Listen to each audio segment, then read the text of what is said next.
ashes. The spirits light up the night, looking down the edge of forever. So stop me, take my advice.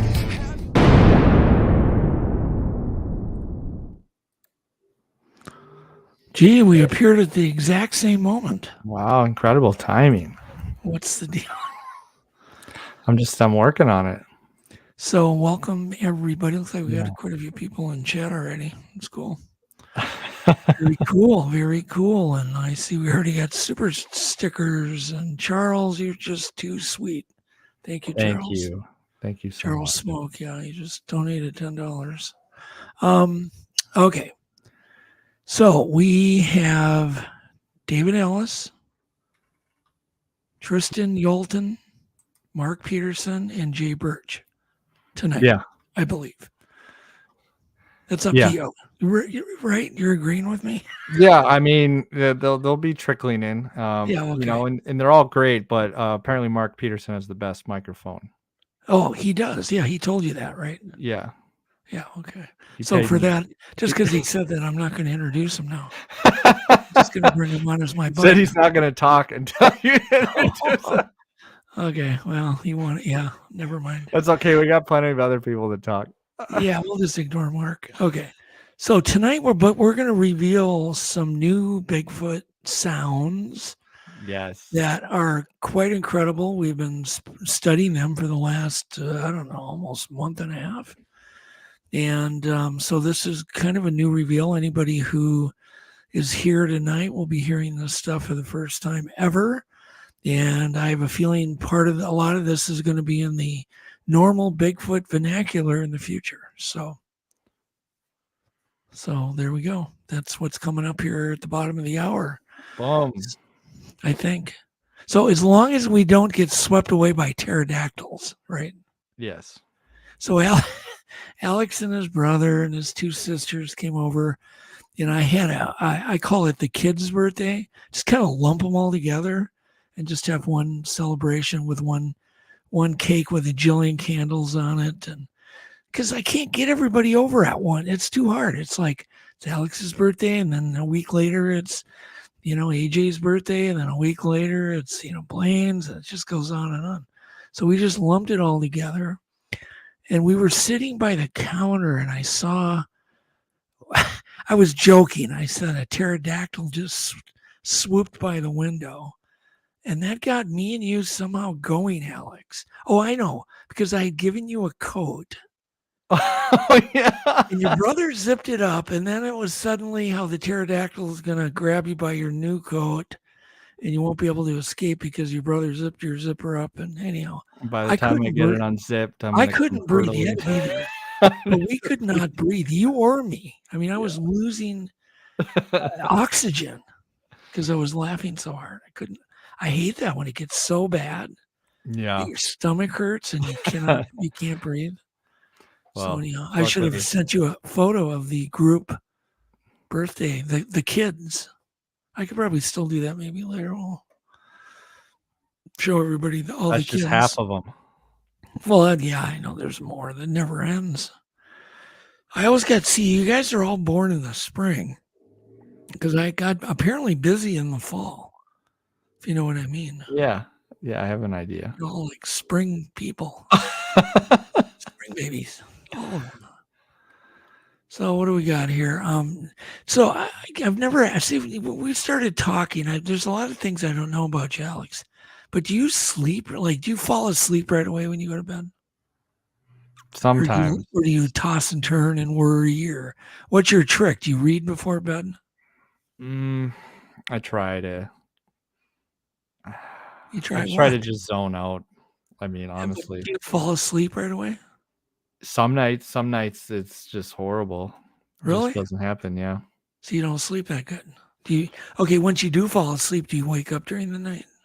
Oh yeah. It's horrible. You do? Yeah. Okay. Well, it's not fun. So so I was thinking about sleep because there's an animal that can sleep at 12. I want you to picture this. A mammal that breathes air sleeps 1,200 feet deep. Sound asleep. Wouldn't that be a little claustrophobic. I mean, that's Yeah. like a quarter mile down. And it breathes air? No, well, it doesn't breathe air underwater. Well, yeah. But I mean, like, Yeah, it's a normal. mammal. Yeah. Do you know what it is? No. A turtle? Turtle. I'm just kidding. That's a. You're not kidding. You're a reptile. Okay. What Well, is it? it's A an dolphin. elephant seal. It's an elephant seal. Yeah. Mm, So they apparently dive and they fall asleep and they spiral down and they kind of hover at 1,200 feet and just snooze away. they just fall hundreds of feet into the ocean. Yeah. Well, yeah. Well, I would imagine some go down. They apparently tagged them and they were observing them sleeping at 1,200 feet deep. You imagine having a bad dream and all of a sudden breathing in. What if they fall too deep? I mean, do any of them? I don't know. They would explode. I don't know. They would explode. Well, when they came back up, they would. Oh, jeez. But I just find that so odd. How did they not gasp for air when they're on? Because don't think about it. When we sleep, we don't think. We're not telling ourselves don't breathe or do breathe but they have to hold their breath. That is so weird. They can hold their breath that long. Oh yeah. Man, I thought it was cool. I could hold my breath for like 2 minutes. I doubt you could hold your breath for 2 minutes. Do you want me to do it right now? No. Okay. So did you ever so you're a space guy. You like Star Wars and all that stuff. Yeah. And apparently there's researchers now trying to solve the exhausting problem of how we're all going to have sex in space. Yeah. How we're gonna go through gestation, how we're gonna have sex without being injured. Apparently you can get injured in weightless gravity. Figure that one out. Anyhow, and then how the fertility would be, in space. I mean, these are important problems, right? That Elon Musk is not solving. Well, no, it's apparently NASA officials. They're looking for more people to embark on a mission, if you know what I mean. You know what I mean? Yeah. So it says here, there's an article. It says, given the long-term importance of human reproduction beyond Earth, as humanity is trying to become a multi-planetary species, we need to take a serious look at the possibilities of planned and unplanned, you know what? Yep. Yeah. So apparently there's a new book called Spaceborne. Yeah, apparently it's a Netherlands-based organization. They're studying reproduction in space. I just thought you would need to know that since you're young, and maybe even when you get older, you can, reproduce in space. Join the 50 million mile club. Is there pictures in this book? I don't know. I don't have the book. They're diagrams. I don't know. I mean, how are you going to put a hole in the spacesuit? You know what? I don't know. I'm not thinking about this. I just thought it was kind of somewhat interesting. Anyhow, and then they are looking for people who want to listen to black hole sounds. You can volunteer your time and your computer to listening to black holes. What are we looking for? Well, I don't know. You got to listen to them. If you go online, I mean, you can literally type in like YouTube, type in black hole sounds. I mean, I've got a link right here. I could send you. I didn't send you. I should have, but I didn't. So I figured it would be just some kind of whale sounding crap. Whale sounding crap. Mm-hmm. Woo, whoa, whoa, whoa, whoa. Yeah, that kind of stuff. Yeah. I'm sure it's not that interesting. So anyhow, but they're looking for people, and they call this heliophysics. Heliophysics. Yeah, if you're listening to sound. So, David Ellis, take note. It's your next thing you got to do. Heliophysics. Yeah, put that man to work. That'll be his new endeavor when he solves the Bigfoot mystery. They can get into heliophysics. He's done polishing his. Do you want to look for trophies. black hole sounds quick? Do you want to? You don't have to. On like YouTube? I don't really care. I didn't know they made sound. Well, why would they? They're black holes, but apparently they do. Apparently there's so much magnetic energy, getting sucked in. Couldn't imagine it'd be that interesting. Usually when these things, when you listen to them, it's very much a letdown. So I try not to let myself get let down by going, no. Well, there you go. There it is. See, just like I said. Turn it up. Hold on, it's buffering. There we go. So if you want to do this 24/7, listen to this kind of stuff, you can contact NASA, apparently. They're looking for patterns. What do they think? There's like another galaxy on the other side of the black hole, or what? Who knows? For all we know, it's a guy with a megaphone. I don't know. It's just who knows. I don't know how they're interpreting, making it so it's audible. I have no idea. Anyhow, enough of that crap. So in Japan, sent a private lander to the moon. They had a moon mission. Japan did. Mm-hmm. So it's 3 countries now that have gone to the moon. China, the United States and the Soviet Union. Now Japan wanted to get in on it, but apparently it was a private deal, kind of an Elon Musk kind of deal. Yeah. But it crashed yesterday, the day before. It crashed. So there's more junk on the moon, just so you know. Okay. So when you do get up there, Alex, you need to pick that crap up. I need to wear shoes. Yep, wear shoes so you don't cut your foot. Yep. Yeah. Thanks. So that's a Tokyo-based company called iSpace. It appears to have failed in its attempt to land its lunar lander. Okay. Did send back some cool pictures. I did look at them. So, and apparently China's rover, they have a rover on Mars, which I didn't even know that. I didn't know that either. Isn't that weird? How you just don't know. But apparently it's malfunctioning because it's covered in dust and the sun's at the wrong angle and it won't work. So it's doing the kind of like your Toyota in January. Yeah, it's probably too busy watching TikTok videos to do his job. That's bad. Okay. So apparently they have 75 feet of snow melting in Utah. Think about that. That's some serious snow. That's a lot of snow. 901 inches, sir. It's more than the snow in my driveway. Yeah. I mean, we had a lot here too. We had lots. 80, 85 inches or some damn thing like that. But that's like 9 feet or whatever. So yeah, we had quite a bit. So did you know you can buy your next home, Alex? You can sell your current home and buy your new home on Amazon. And I sent you, you can buy a new home on Amazon. Oh, now. Is this the for as little as $3,000? And I sent you photo 1 of a particular home. And I could see living in this.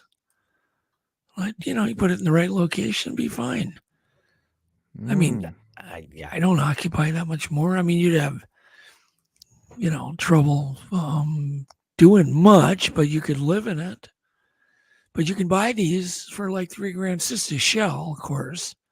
You'd have to, wire it, plumb it, and slab it, and anchor it, and do a lot of stuff to it. But still, it's a nice, cool option. I think it's cool. Is your head nestled right next to the toilet when you sleep? Yeah. No, I'm sure it's more roomy than it looks. But they had quite a lot of options. They really were pretty inexpensive. I'm sure they're kits. I'm sure you got to put them together. But I thought it was cool. So, how do I find them? I type in house on Amazon? Tiny homes. Tiny on homes? Amazon. Yeah. Yeah. So you could sell your big house and you could live in one of these little dudes. I mean, I wouldn't mind it. That's the dream, right? Yeah, I wouldn't mind it. Living off the grid. Yeah, live off the grid and throw some solar panels on it. A little shower in there, and, some kind of bucket toilet. You're all set. Play a lot of checkers. Yeah, a lot of checkers. Yep, lots of checkers. Read Moby Dick for the first time. Over and over. Okay. But speaking of tiny homes, have you... It's a tool shed with windows. Yeah, that's basically it. It's a $4,000 tool shed. Yeah, that's exactly it. Whoever said that, that's true. Okay, but speaking of tiny homes, have you ever thought about the population density of where we live compared to other places? Have you ever thought about that? You mean like over like in China or? No. Well, compared to here, China, India, New York, whatever. Have you ever thought about that? Yeah, I think about that. Some places it's just insanely packed. Yeah, there are. Okay, there's a place in India called Harvey that has 700,000 per 2 square kilometers. I mean, and you could put the entire population of Alaska, into those 2 city blocks. That's a lot of people. And to get to that density, that's a lot of people. But there was a place, apparently, I don't even know if it's there anymore, but in 93, there was a city, you'd call it a city in Taiwan, that it was called, I don't even know how to pronounce it, Kowloon was a walled city in Taiwan. And that was like 2 city blocks, 4 football fields. And there apparently... it was 26-fold the New York density. Yep, it's crazy. Nuts. So anyhow, it had 1.9 million people, Alex, in just 6.5 acres. 1.9 million. 1.9 million in that walled city in Taiwan. 1.9 million, only covered 6.5 acres, 4 football fields. That's it. No, that's the place I want to wait in line for a theme park. Yeah, and so like where we live, we have about 2,500 people per square mile. So it's a little bit different. New York has 10,000 people per mile, which, New York City. Or if that, I don't even know, it just said New York, so is that the state? Yeah, because most of New York State's empty. I don't know. Whatever. Enough of that crap. And then, we always hear about, dinosaurs. You like dinosaurs, right? I love dinosaurs. Okay. Well, there's one. It's not a dinosaur per se, but it's an invertebrate. And it is called it's such a weird name I can't even think about. It's called the Tully monster. Tully, Tully. Monster, and it was an invertebrate. To me, it looks like a squid. And I sent you a photo of this, and it's kind of weird because its eyes are on these long stalks. But this was now they're kind of really digging into this, and they've been arguing whether it had a backbone or not.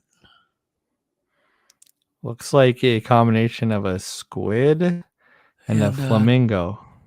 And dinosaur. You see, I like its pincher. It's got that one pincher. It's kind of the versus a bunch of tentacles. It's pretty cool looking. I like it. I likes it. How big are they? Oh, of course they're huge. Can you ride them? Well, look it up, Tully monster. I don't know. They apparently were here 300 million years ago. That's a lot. And they left behind some really bizarre fossils that they've been just baffled about. And apparently they discovered it in 60 years ago, 1958. And they're now using 3D lasers to basically figure out what the thing was. So I don't know. Don't ask me. Doesn't make any sense. Looks like a fishing lure. But there's a bunch of people studying it. Yeah, I like it. It's my favorite prehistoric creature now. It's pretty cool. Yeah, so anyhow, okay, let's hurry up and let's do a few clips. I'm only doing 5 today. Sorry if anybody likes those, but we're only going to do 5.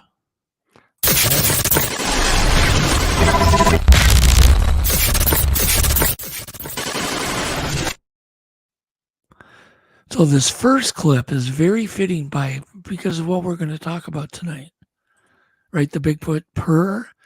This I just thought was the coolest black leopard footage I've seen. So you want to play it? It's just, and with the sound, it's a really cool footage.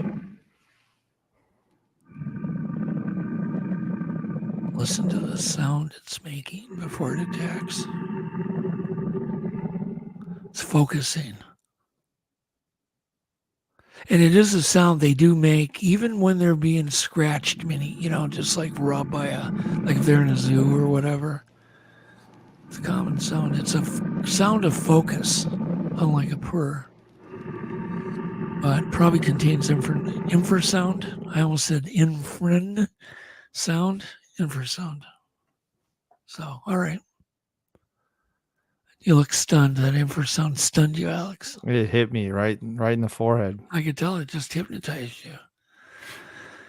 Yeah, I'll be glad you don't have that thing living in your basement. Okay. Clip 2. Sound is good on this. This is like one of the weirdest lightning strikes that I've seen. It's a lightning strike, but it's pretty cool.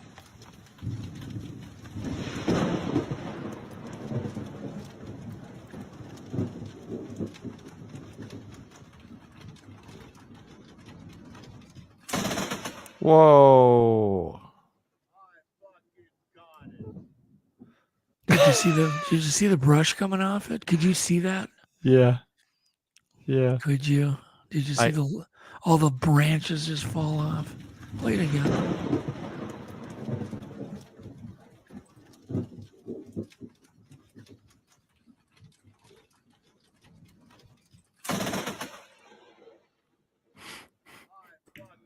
Instant tree trim. Instant tree trim. All right, clip 3. This is kind of crazy. And I hope the guy that lives in this house or these houses have their windows shut. This is like the biggest wave I've ever seen.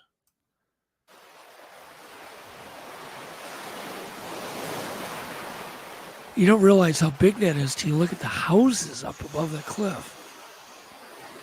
I hope they have insurance. No, play it again. Oh my gosh. Look at that. That's a lot of water covering those houses. Unbelievable. Could you imagine just leaving your window open and having that happen? You wouldn't think you would need to shut the windows. Okay, clip 4 is right on topic. Sasquatch sounds. You can play it.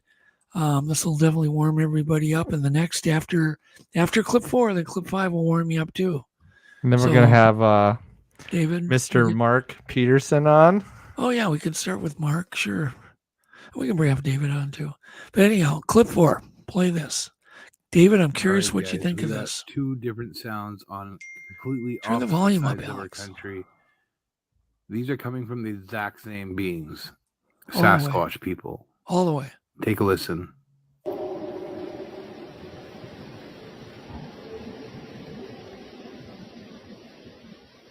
So these are apparently from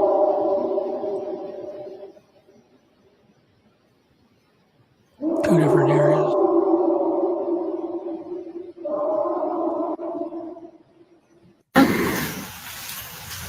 No, from another area. He's apparently amazed.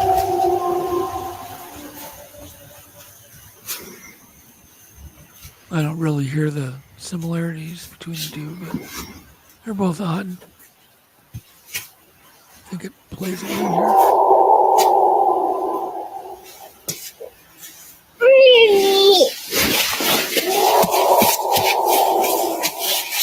Oh my God.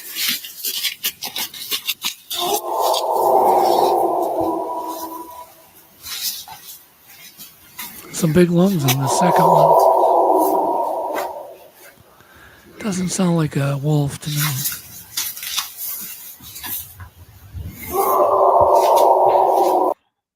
What do you think, Alex? It's eerie. Huh? It's eerie. What's so funny about it? You're smiling like you're ready to crack up. Oh, sorry. It's an inside joke. Oh, okay. All right, clip 5. Let's play this. This is a sighting. Some pretty kind of cool footage. It's blurry, like they all seem to be, but it does have some attributes that I do like, and this one would definitely go into my my work with bucket.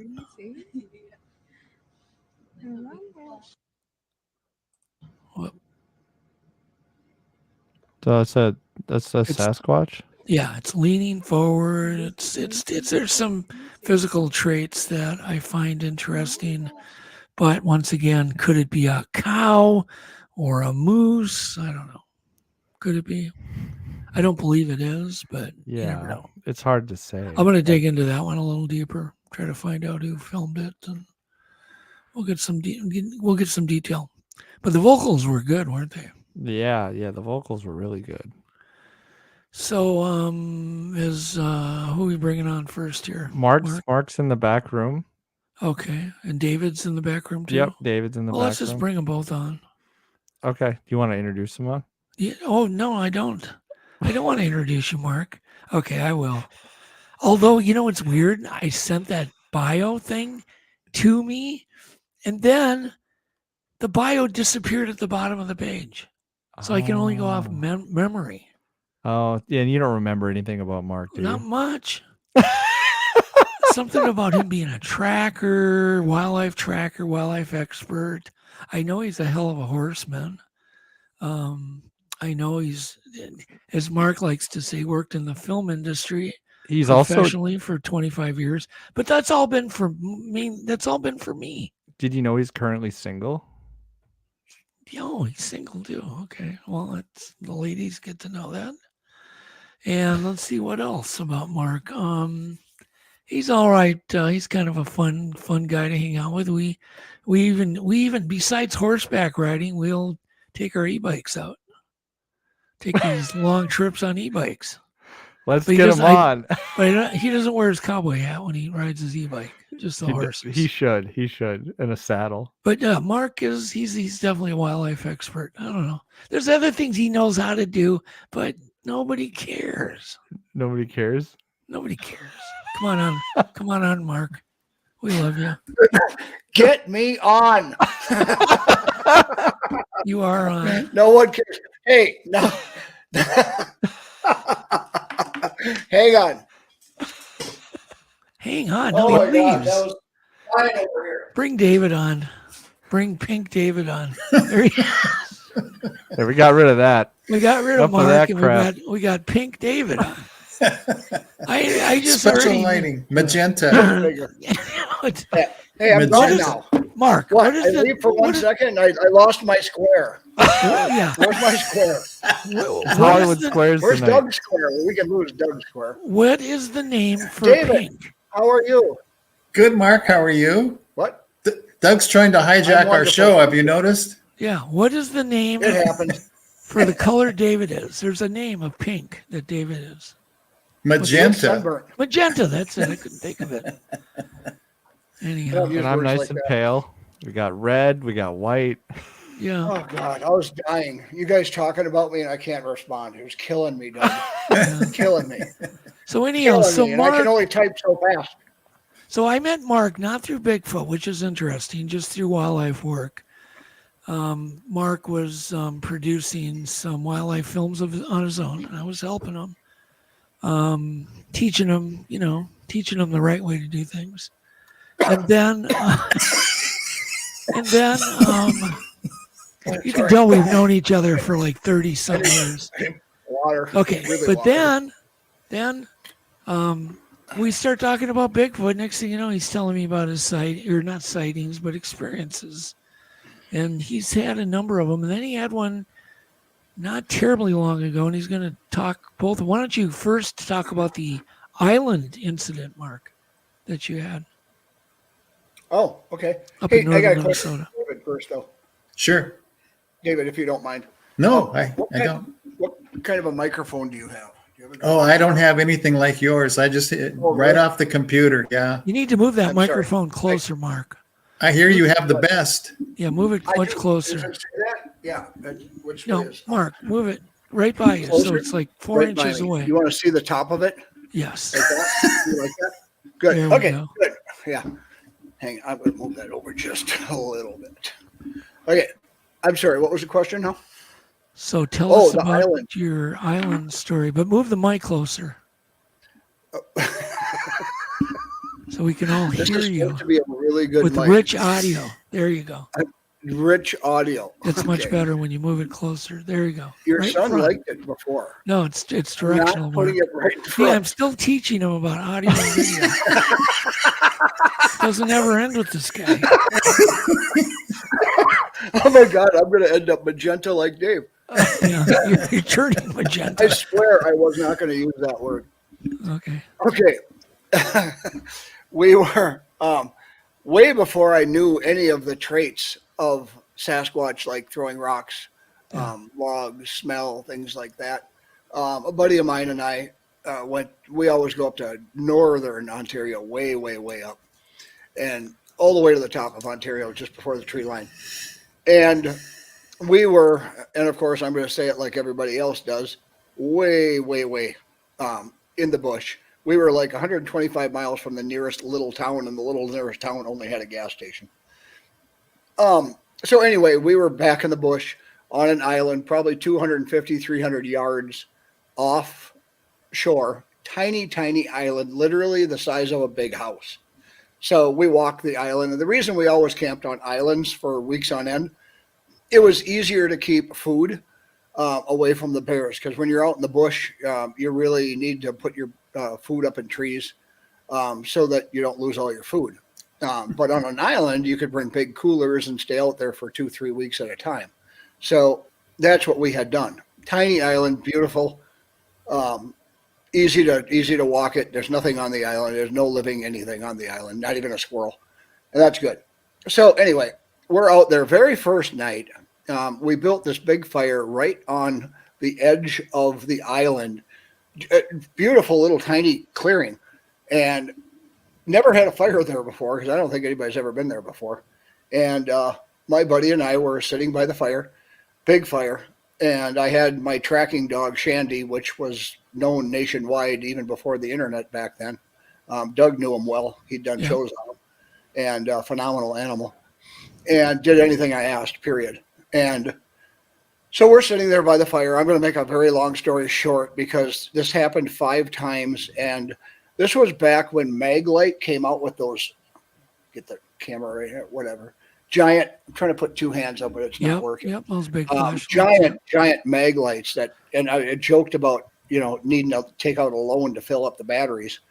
And my buddy was loading the batteries in across the fire. My dog was laying next to me at the fire. And I heard this big rock splash.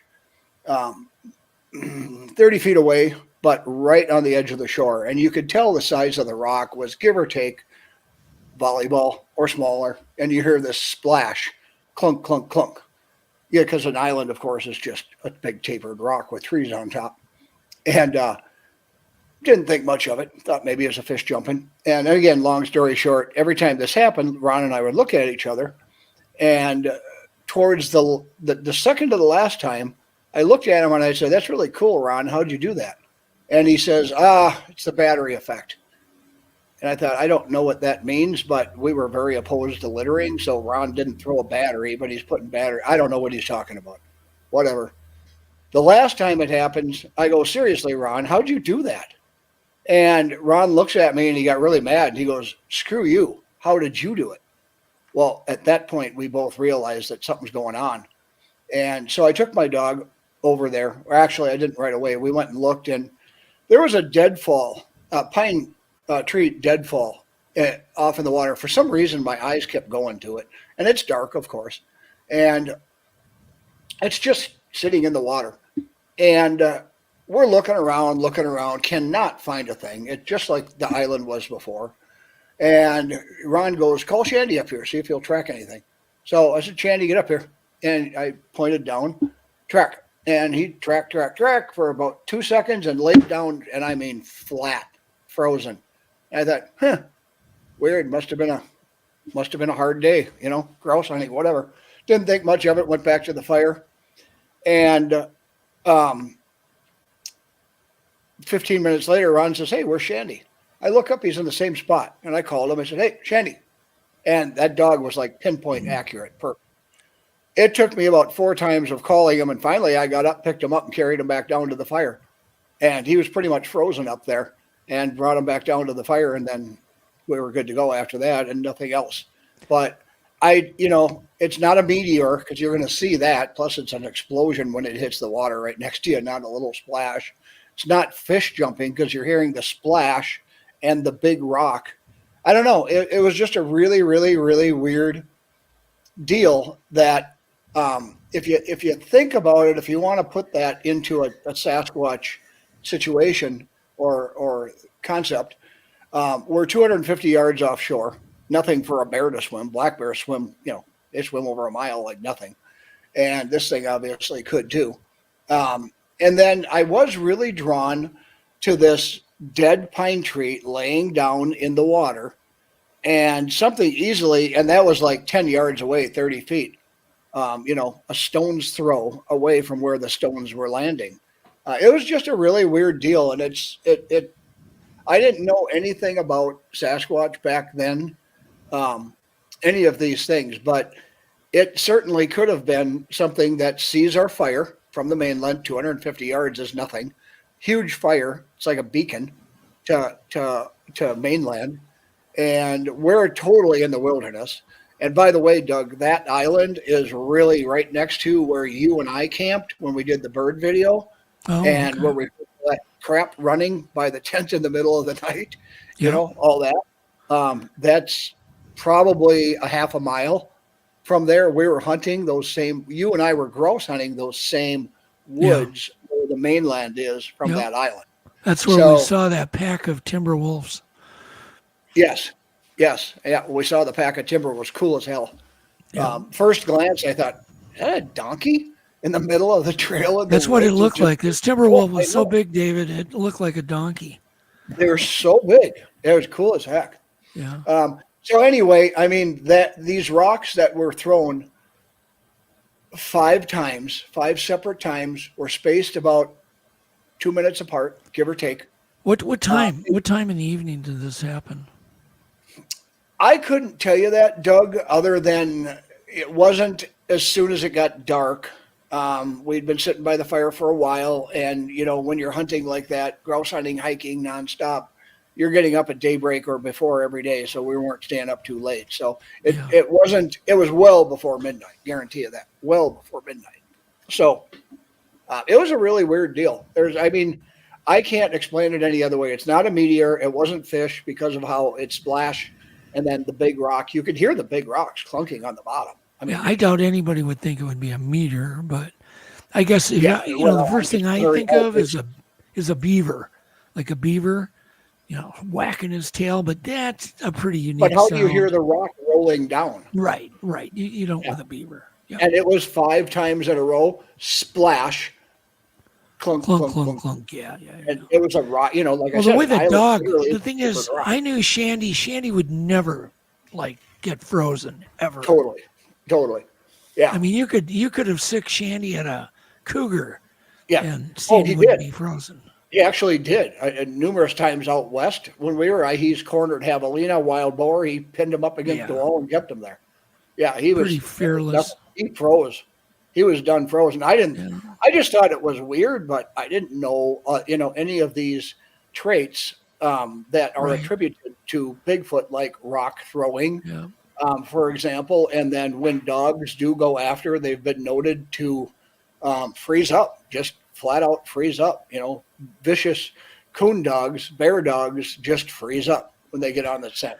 It's so cool when something happens before you're educated on what a Bigfoot does, and that happens to you, and then you investigate years later and you go, like the first time I had some encounter up in Orr, Minnesota, there was a terrible stench and then chest beating, but it went around and did it to everybody in their tree stand. We're like a quarter mile apart. I didn't know that Bigfoots can put out a scent or a stink. And then, I didn't know they beat their chest, but then there were reports of that later, many years later, I find out about that. And then it makes you think, so. It's interesting. Excuse me. Did you say they put out a stink or they do stink? No, I believe that's pretty well documented. They don't stink, that they have some gland or some way of producing a smell from fear or intimidation or God knows what. Yeah. Just like gorillas do. Gorillas do the same thing. It's kind interesting. of I never heard that before. Yeah. Alex, can you Google something and put it up on a screen? Sure. Yeah, gorillas are said to javelina, Doug, on the top of their butt, on the top of their towards their back. I mean, it's on their back, but towards their rear end. They have a huge scent gland that they don't smell when you're sitting around them and they're all around you. But when they get afraid, their eyesight is so horrible, a javelina, that when they run, they emit that stink that is just, that scent gland is horrible. In fact, if you ever get javelina is spelled with a J, Alex. Yes. It's a J. Yeah, they're a small pig. And if you can, they absolutely have a scent gland right on the top of their rear end, on the end of their back. And it is god awful. There you go. Yeah, there it is. Somebody's showing it, I believe there. Yep, it is god awful beyond. And the reason they have it is because they're so blind that when they run off into the bush or into the brush, that's how they follow the rest of the herd, is by scent only. They can't even follow by. So that's interesting, Doug. I never heard that before. So, David, I'm sure you've heard numerous, people that reported audio calls and then smelling the stink or before I do that, David Ellis, for those that don't know who he is, he is probably the best sound analyzer, researcher of unknown sounds, maybe in the world. I think he is. In the world. And period. He's got a new book coming out called Unknown Sounds that should be out around May. But David doesn't know. He's not pink. He's really not pink. He's the best in the world, and you haven't gotten him a microphone like mine? No, I haven't gotten a microphone like yours. David, I don't know. No. I'm sorry, buddy. That's okay. I also am looking on the sidebar. I don't see any girls over there saying anything about the single cowboy. I don't. No. Can I see that stuff when it Somebody comes up, said Doug? you look like Jerry Lawler. Jerry Lawler? The wrestler, yeah. Better than Jerry Lewis, I guess. No, Jerry Lawler. He was. Yeah, I don't see any comments over there at all. No. Let me put my glass. No, I'm still not seeing them. No, you're good, Mark. Okay, anyway, best sound I'll guy. let you know. Yep. Best sound guy in the world. Alex told everybody you're single, so you're good. So best sound guy. Am I on mute again? Am I muted? No. Unfortunately, no. David is the best sound guy in the world. Move your microphone towards you, right towards your face. You gotta talk into your microphone, Mark. Okay. Hi, Doug. Can you hear me now? Barely. You need to go into your microphone. Serious. Alex, can you hear me? We hear you, but you Alex, sound like I can't hear you. You sound a mile away. Oh my away. God, you guys! I'm so not doing this. Okay. There you go. Now That's better. I bet you can hear me perfect now. Much better. Okay. So, David, have you heard sounds associated with the stink? Actually, no, I have not. I know that's disappointing, but no, I have not had that particular circumstance. Now, I've been out and I have smelled some very putrid smells, and oddly enough, sometimes sweet smells that could be associated, because actually one of the times a Sasquatch was seen in a thermal while we were actually smelling some weird smells. Have other people, though, reported smells with screaming or No, well, maybe, but not to my recollection. So Okay. now I do know that John Green reported that the smell was only reported in his witness bank of 3,000 entries about 30% of the time.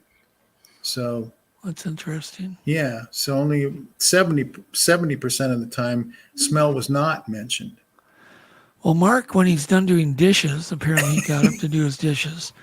When he's done doing dishes, we're going to have him tell a story about an incident he probably had with infrasound. And it's one of the most stunning stories. And only if you really know Mark, you realize how crazy it is. Mark, do you want to tell the story of you basically losing it one day out in the woods? Yeah. This has honestly changed. So as a kid, I'm going to give you a little tiny bit of backstory here. As a kid, and I wasn't doing dishes either. It was laundry. As a kid, I always liked the Bigfoot shows and the concept of Bigfoot. I think it's a phenomenal romantic ideal. And of course, I'm a wildlife expert, and this is what I do. So I'm very versed in the woods and wildlife. And by the way, I figured out the comment thing. There are comments on there. You had to hit the other button. So I was with another associate of Doug's. Okay, stop. Just stop for a minute. Who's doing dishes? Nobody's doing dishes. Somebody's doing. David, I'm single. There's could be my mother. David. Oh, could be my mother. Is your mother? Yeah. Thanks, Hey, David. Mom. I get blamed for dishes. She doesn't care. Maybe you could Let yell me, and ask your mom to hold off doing the dishes. Yeah, I'll hold on. I'll be right back. Yeah. Hang on. Yeah. This is like herding I'll cats. hold Alex. down the fort, David. This is like herding cats, Alex. Mom? Oh, I love herding cats. That is Oh the my best commercial in the world. I think I showed you that one. Okay. Well, keep going with Herding your cats backstory. commercial. Okay. David doesn't want to hear it. No, he Nice already to heard hear. it. His mom wants to hear it. His mom. Okay. Where was I here? What You were story doing am I a- telling? You were telling the backstory of your Gotcha. confusion, your mental confusion. Yeah, mental breakdown. Yeah. Yes. Always loved Bigfoot. Wildlife tracker, phenomenal. I can't stay out of the woods. I love woods. They're phenomenal wildlife. So anyway, I was with an associate of ours, and we were working on a Bigfoot program. I've always wanted to believe, but seeing is believing. And so that type of a thing, but I certainly want to believe. Oh, David's back. Done with the dishes. Thank you. I can now tell the story in peace. Thank you, David. Sound Oh my guy. God, you guys are killing me. A sound guy, and he can't even tell his mom is doing dishes in the background. We're going on the road next week, comedy tour. This is going down as Totally, the I'm worst there. show we've ever done. I'm there. Oh gosh, no. Look at the comments. They're lighting it up. So we're in the back country, way out in the bush in northern Minnesota. And we're out there.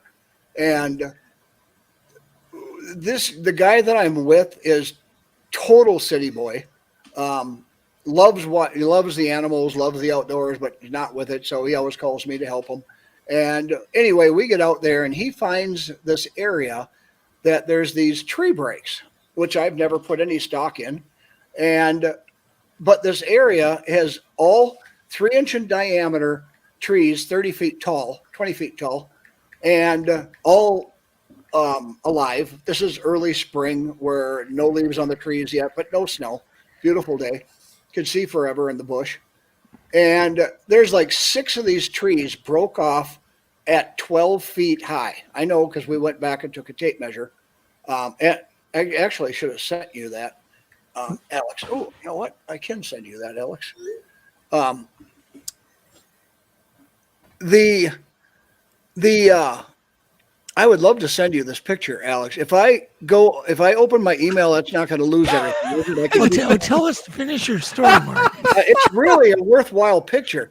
So there's 6 trees, and they're all broke off, 12 feet tall, and snapped off. And so Dan, his name is, he says, "Hey, look at this. This is kind of weird. And these look like tree breaks." And I'm like, "Dude, they're broken trees. Who cares?" And he goes, "Yeah, but what did it?" I go, "All right, little education here. A lot of times bears will climb up a really small 3-4 inch in diameter tree as far as they can and grab it with their mouth and let go with their paws and swing down, and it breaks the tree to get the leaves at the top, the tender leaves at the top." Yeah, in the spring. The difference, though, is when the tree breaks from them doing it, it peels the bark. And it doesn't completely break it off. And it certainly doesn't lay the top at the base of each tree all pointed east. So bears don't do that. So I go, okay, well, it's not that. It's these 6 trees are in the middle of hundreds. So it's not straight line winds. I couldn't come up with anything. I'm like, okay, whatever. Big deal. I'm going to go look for moose tracks. As I remember, some of them were twisted, Mark. As I remember, some were twisted. I'm sorry? As I remember, some were twisted. Correct. Some not of the those, though. Those were broke clean. Like a dry, like they were literally broke as clean as if you took a tiny 1 inch dead and just went snap.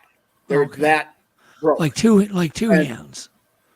Yep, totally. Yeah, like you and I with a 1 inch twig snapping it. That's how clean it was. This is a this is a live green tree. So then we go around the corner, and he looks at this branch and he goes, "Look at that. It's twisted." I'm like, "Whatever. What's with this tree crap?" And I look at it, and the branch is about 2 inches in diameter, like that, 2 inches in diameter. And you can see that something took it and twisted it. Something did. I don't know what it was, but the bark was wrinkled. It's wrinkled because it was twisted. And I'm like, okay, that's kind of weird. I know all the animals here in northern Minnesota. I don't know what could do that. You could literally see the fingerprints on it, and it was twisted. So it's either Andre the Giant made a trip up there and twisted it, if he's that strong, or something else. So he goes, "Well, hey, I want to go down this moose trail. Is that okay?" I said, "I don't care. I'm going to go in this little clearing." I got in this little clearing. You have to duck under a pine bough. I got this little clearing. I don't remember anything after that.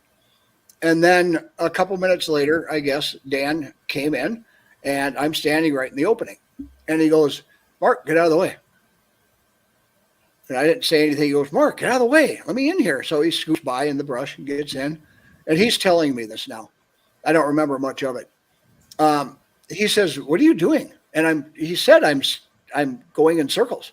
I'm literally standing in place doing circles. Again, I remember nothing. And he goes, "What are you doing?"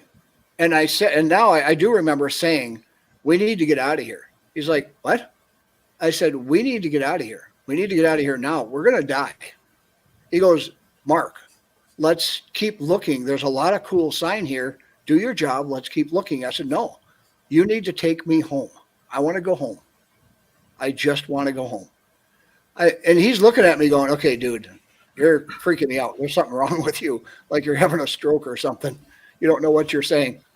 And that was it. I wanted out of there. So about then, we hear this huge log break, which easily could have been, a moose stepping on a log, a bear stepping on a log, whatever.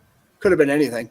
But then over there, we found this ginormous pile of scat that was not, and Doug will vouch for me. I'm like, what do we like to call me without doing it on the air? What? The scatologist. Let's just call it that. They have a worse name. Yeah. So, okay. I like to analyze poop. But okay. I love analyzing poop because it tells a story.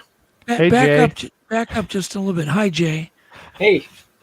Anyhow, we've got Jay Burch in. We're going to get to you in just a second, Jay. Jay's got an amazing story that's going to lead us into some things that David's going to take over and play us some sounds. But anyhow, go ahead, Mark. I know that I'm just going to vouch for Mark. There's no way he would ever do that, spin in circles. And we just lost Mark. David, can you see? Oh, there we are. Oh, there you're back. So go ahead. Just continue from the point you're walking in circles. What did Dan do? I'm sorry, me? Yeah, you were walking in circles, and then what did Dan do? Okay. He was just kind of wondering what the big joke is, why I'm doing this, because, you know, I've taken you guys out in the bush for film all the time, and you've never seen me act like this. He thought I was joking, and I wasn't. We heard a big log snap, got our attention, and then I found that big, huge pile of scat that was literally this big around, and like a Dairy Queen type thing, like a giant human. Went to the bathroom right there. And then we went back to the truck to get trail cameras for me to do my job, as he puts it. By the time we got back, probably Uh-oh.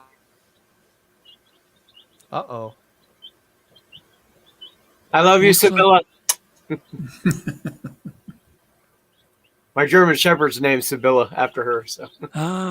Yeah, we're going to have Sibylla on here shortly. I don't know if Mark can hear us. Looks like he's got the spin of death. Spin of death. But anyhow, we'll see if he comes back. But anyhow, so all I know is Dan literally took Mark, walked him out of the woods, got him far away from there, and literally after 5-10 minutes, he came around again. He didn't remember anything. To me, it was a classic case of this, people call it getting zapped or infrasound effects. And David, you have a story that's very similar. Do you want to tell that story while Mark's offline? Actually, I got several, but now that we got Mark back, do you want to finish the fear part of it? And I'll emphasize that. Yeah, go ahead, Mark, finish. Okay, so you guys can hear me again? Yes, Yep, you're back. Yep. Unfortunately. Okay, so oh no, nothing like living out in the bush. So I can speak to the fear. I knew the moment you'd start talking, David, Mark would be back. Yeah. Is Are he you back, really there, Mark? He's moving. Mark, are you there? I'm trying. Yeah, I can hear you guys perfect. I just everybody's Well, just keep thing. talking. Alex. Yeah. Okay, did you hear the part about the log cracking? Yeah. I had gone and the pile of scat, and then we went back to the truck to get my trail cameras to put them up. And by the time I got back to that spot an hour later, I was fine. And I didn't remember anything. I thought he was goofy for telling me I was goofy. So, I mean, literally a lot of memory loss on that one too. How long did it take you to recover, Mark? What's that? How long did it take you to recover once you got out of the woods? We were gone about an hour, and by the time we got back, I was fine completely. And I didn't even know what Dan was talking about. Because he's asking, he goes, "Are you okay?"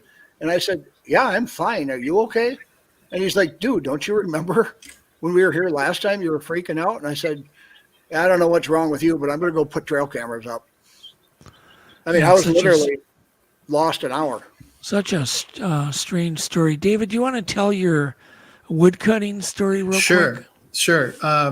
In 1972, I was working for the Forest Service during the fall. We were cutting trail up near, if you're familiar with Washington State, you may remember Mount St. Helens at Blue. We were in that general vicinity on the northeast side of the mountain, a little place called Meta Lake. And we were cutting trail from Meta Lake to Spirit Lake, which was about 3 miles away. Well, this one afternoon, I've got a chainsaw, and about 25 yards to my right, somebody else had a chainsaw, and 25 yards to my left, somebody had a chainsaw. So we were we were busy cutting brush, and all of a sudden, I thought I was going to die. I had no idea where this fear came from, but it was like somebody hit a light switch, and boom. And my focus of attention was on this large glacial erratic, which is just a large boulder that was dropped by the Ice Age. Anyway, this thing is about 20 feet tall and about 40 feet long, and I can't take my attention off of it. I know that the source of my aggravation is coming from there, but I can't tell what it is. So I'm just standing there in fear with this chainsaw, and all I can think about is running. But I know if I were to run, I'd be the laughing stock of the trail crew. So I just held my ground. And this fear, I was just standing there shaking with the chainsaw, mind you. Anything coming at me, they're dead. So I don't know why I would have been afraid with that chainsaw in my hand, but I was. And it was about a 90-second ordeal. And then just like somebody had flicked the light switch on, it was flicked off. Wow. And I couldn't have a care in the world. I was just like nothing happened. Yeah. So it's very abrupt. It's very abrupt because what you're saying, I could tell you what happened to me is I could tell you the exact spot, the exact this way and 20 feet. I knew what was going on. And I knew the exact moment when everything got relaxed. You could feel it. It was like you're in a room with somebody you can't stand, but you're locked in that room with them and you got to work with them all day. And then all of a sudden someone opens the door and that person leaves and the relief comes. Yeah. That's exactly what it was. Yeah. So I had no idea that this was an association with a term that I later learned is infrasound, that can produce those fear-like attributes, which has been proven. By the government. It's actually been used. I think they tried to use it in World War I, where they would broadcast it to elicit unknown fears in the enemy on the other side. So Interesting. Well, Jay, you've had an experience that you told me quite a while back, and you also heard a sound that's very unique, and we're going to actually play a recording coming up that Tristan Yolton recorded that we've been analyzing for over a month, trying to look for answers. But go ahead, Jay. Why don't you introduce yourself real quick and then tell us some stories. My name is Jay Burch. My name is Jason Burch, but I go by Jay on the internet. I had a Bigfoot encounter in 2016. There was first time I'd ever decided to camp in my life without somebody with me, just so we could get the spot. And it's higher up. Now I'm having an event this year, this private invite, and you have been invited, Doug. But we're going to go to this spot with other people and stuff, and several others up there. But there was as soon as my wife had dropped me off and left, some humming started. After a couple of footsteps, some humming started. It was I didn't know how to describe it till we got home, and I turned on the TV and I listened. I'm a big fan of National Geographic. And they were displaying the sounds that an elephant makes, infrasound, and that's exactly what that sound was to me. Was that sound, and I can't go to sleep at night without medicine still. I have a good doctor who she knows the whole story and all that stuff, and she's helped me to try and go to sleep with non-addictive things. I had gotten to the point where I was taking 8 melatonins, I think they call them, a night gummies, and the thing is that would help me go to sleep, but it wouldn't keep me asleep, and I would wake up. So you suffered PTSD from this encounter? I've had a lot of problems since then. But I've had a lot of help from good people like Sibylla and Leon Thompson, some good people like that. I just I don't know what else I could say about it. It has taken a part of me. If I don't take that medicine, then I'll wake up multiple times a night. I can't sleep a whole night. If I take the medicine, I can.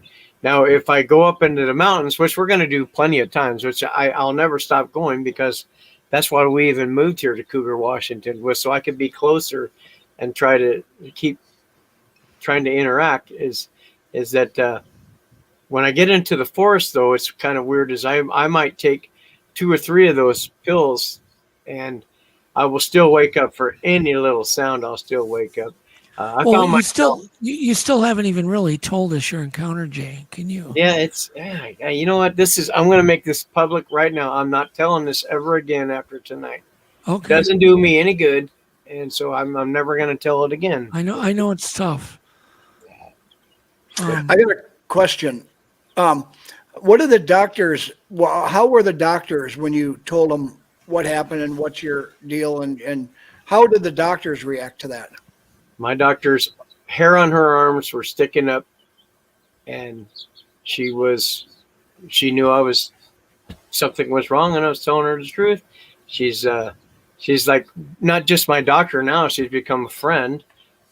So it's she just completely has understood, and she asks me about it now and then and stuff. My wife and I still talk about this at least once or twice a week.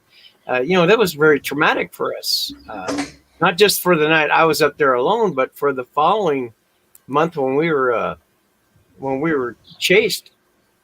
And it just, I've got a good doctor. She literally has been very supportive of me and helped me with the sleep meds and things like that. Because it's been tough. I got to where I was afraid, even at work. I work in Salmon Creek, but there was trees out there. And at that time when we had that encounter, I worked swing shift, and I was a low-level boss at that time too. And when it become break time and all that, and I'd step outside, if it was dark, I wouldn't, unless somebody else was out there, I wouldn't go to the smoke shack, which I've been smoke-free, tobacco-free for 5 years now.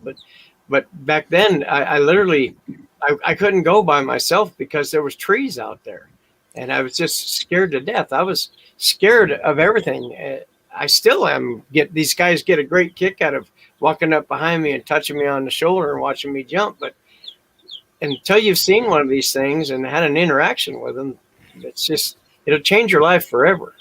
Do you want to try to share your encounter, Jay? Jay, this is David. Doug, we've got a recording that's about 1.5 minutes long that will, I think, help Jay since he's. Oh, sure. Jay, it's up to would Jay. you mind if we just play fine. a cut that way you won't have to relive it? Yeah, that's fine. Alex, I know this is out of order, but if you could play cut number 4. Yeah, sure. Jay Burch short. Yeah, no problem. This is a lead up to your encounter. We found a nice spot up past the horse camp, and my company let us off 2 days early that year for lack of work, Labor Day weekend. So we went up there and set up camp and all that. She left me there she had to work. She'd come back the next day. We went up on Thursday. And maybe 10 minutes after she left, I sat there by the fire, and I was telling Doug, I was staring into the fire like you would do, and I just cracked open the beer. All of a sudden, I hear a stomp. It scared the out of me. I knew what it was, because I did some research early on in my life back in the 90s. I put my gun and my knife down so they could see it. I didn't want any of them to be. I knew what it was. So I guess in my mind, I wanted to. Jay, may I stop you a second? What's that? May I stop you a second? Yeah. I'm curious, can you possibly imitate the sound that you heard? It's like Okay. Only lower, like lower. Right.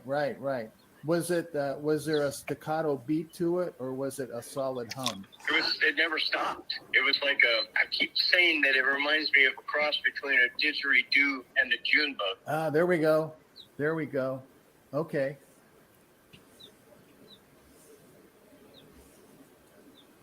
That's it. That's it. So Jay, you were able to do a great imitation, and I think it'll be obvious when we play Tristan's audio how close you came to repeating that.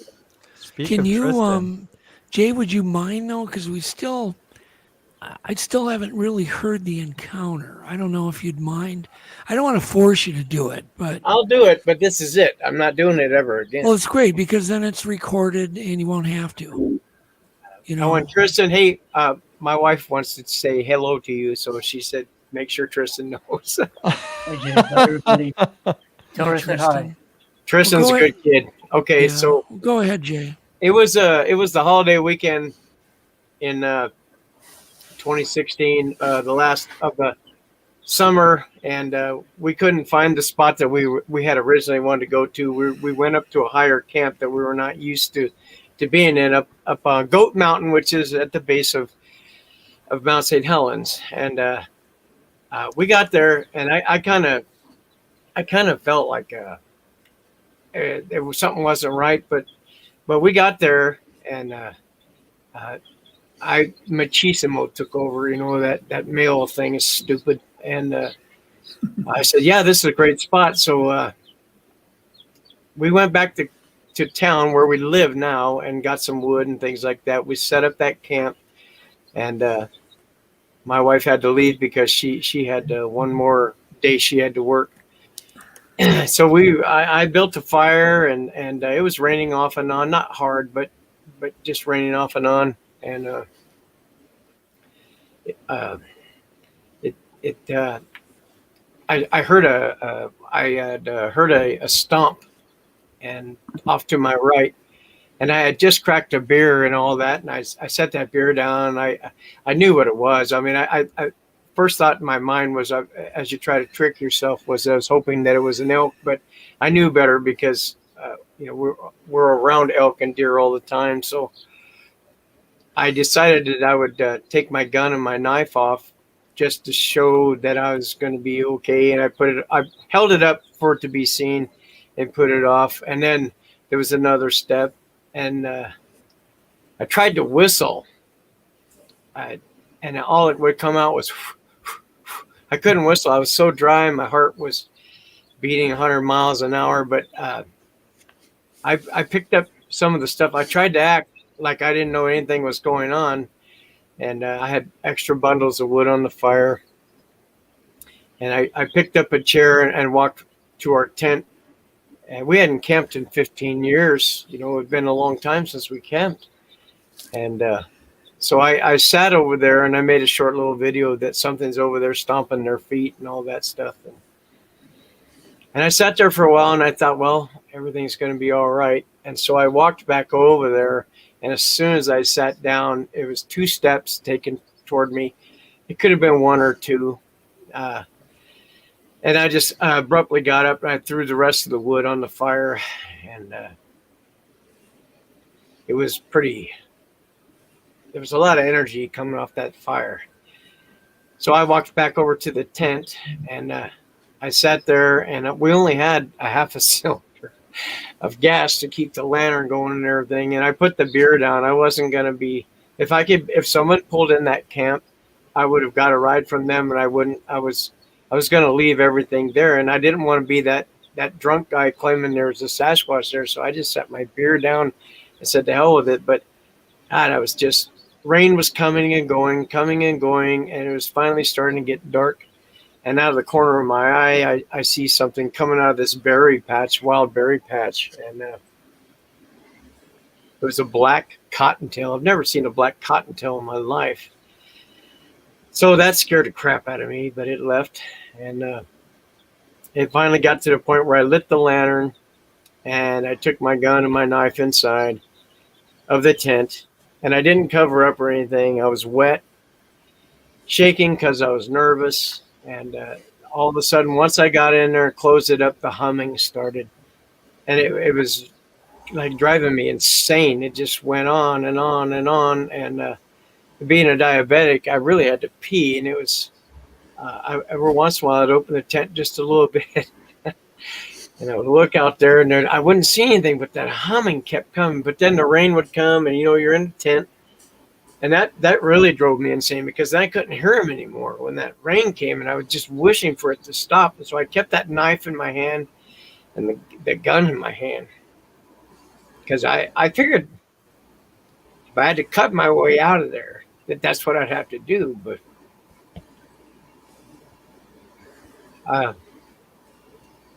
after a while, I made a video for my wife.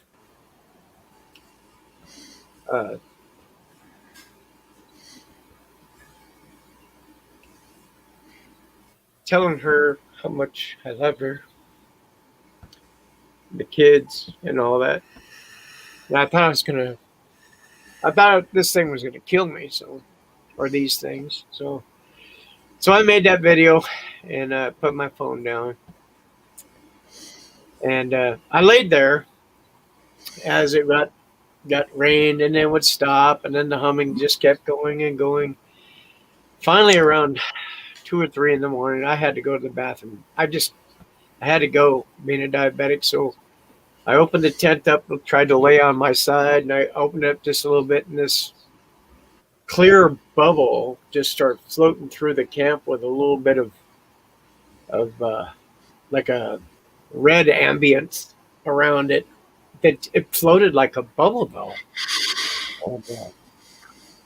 And I just I shut the tent and I screamed that I can't handle this effing shit from both of you, because I don't think the two were related. Honestly, I don't. But I just laid there so frustrated, knowing that there's so many hours till daylight, and then I still wouldn't see her until very late in the afternoon. And I just laid there until about 5:45 in the morning. This scream happened. And Paul Graves told me that that he thought it was something like they made out of respect that I stayed all night. The only reason why I stayed is I didn't have any place to go. I don't think I wouldn't have left there in a second. I just didn't have my wife had the car, and I just had no place to go. And everything inside me, military training and stuff like that, told me don't get out and run away. Don't run. And so I just stayed there. And when they let that scream out, which I've never heard anything before or since. Everything, like David said, everything became a calmness. Yet there was a lot of tension, but there was some calmness. And I'm telling you, I'm getting sick now because I have to go to the bathroom. But I still waited until it was about 7:30, and I couldn't wait anymore. I was drenched in sweat. I was freezing because I never did put a blanket on me that night. If I had to go, I wanted to get out there. If I had to cut my way out or whatever and fight, that's what I was going to do. And I knew that stupid little gun I had at the time, it was just a .32 Magnum, that I was going to save one for me. That's the first time I ever thought about anything like that. And anyway, I came out. I was kind of upset a little bit by the time morning came, though. I came out and I all freezing and drenched like that, and I just said out loud, very loud, that I don't give an F about this. I'm going to take my clothes off, and I'm going to take a bath right here. And I looked down at that beer, and I was like, screw you, and I picked it up, and I took several gulps of it. It was so gross because it was full of rainwater, but I didn't care. I went and built a fire, and I took my clothes off and I burned them because they were just disgusting. So I made some hot water and some soap, and I washed myself right there in the camp. And meanwhile, the whole time I'm looking in that very direction and just talking as loud as I can. And right about 10 a.m., that tension stopped. That severe tension just stopped, and birds started coming over and stuff. And what we call camp robbers, camp jays, whatever you want to call them, and I started feeding them, and I was saying stuff like, "See, I'm a good guy. These birds are up here," So, but since I made it, I deleted that message because I didn't even want my wife to see that. I was pretty broken down. Throughout the day, I never turned my back on that other side. I forgot completely that there was a creek there, and it's only 15 feet from the camp. but I didn't know that until my wife got there later in the day. But at one point, as I was taking a drink of coffee, something caught my attention to the left, and I just barely took a glance, and there was a big red creature standing behind a tree. That it was just standing there. I didn't see a face or none of that kind of stuff. It was red, and it just stood there. And so I kept drinking my coffee and using my peripheral vision because I refused to look over there. Finally, I couldn't take it anymore, and I ran out of wood. I had put 7 bundles on that fire before I'd gone to the tent. So it's about a 60-yard walk from the camp to the main road. And I just decided to walk and start looking for wood. And I started gathering wood and stuff. And I started hearing car doors shut and stuff. People were starting to show up in these camps. And so as I walked back, it was gone. But I didn't realize until my wife got there that the creek was there. The creek was right there. And apparently she told me, she said, you said that this would be a great place for our grandson to play because it's moving so slow. I have no idea that that creek was there. Something happened. I just don't remember the creek. And we crossed that. Well, I asked her, there was a tree down. At one point during the night, I could hear it was like when you fry a popsicle stick, when you take your last bite and everybody I know always tears them up before they throw them away. Well, I'm listening to this going, what the hell are they fraying over there? And well, it was a tree about that big around that they pushed over exactly from the ground over with this part sticking up, but the rest of it's down. And I asked her, well, was that there? And she said, no. So we walked across the creek, and we didn't have a dog at that time either. So we walked across the creek, and I went over there, and there were footprints galore. Everywhere you looked, they were everywhere. And I was so screwed up. I never even thought one time about taking a picture. Not one time. There was one, the biggest track was over 24 inches, and it was only half the track because it was half the foot on the ash and the other half on the moss. But there were everywhere from like 7 to 9 inch tracks, 14, 15, and 16. And they were everywhere. And I just, I just didn't have the wherewithal to even think about taking a picture. I was scared out of my mind. I'm scared out of my mind. I mean, I'm still having problems with this shit to this day. But yeah. How many times did you hear the humming? All night. It was like all night. It just kept pulsating. Huh? All night. Wow. And I've never heard it before or since. And until you've heard Tristan's recording. Yep. When now my friend Michael Gallagher, he sent me a clip of when Tristan was on, and I know Tristan straight up. He's a good guy. I fully back Tristan 100%.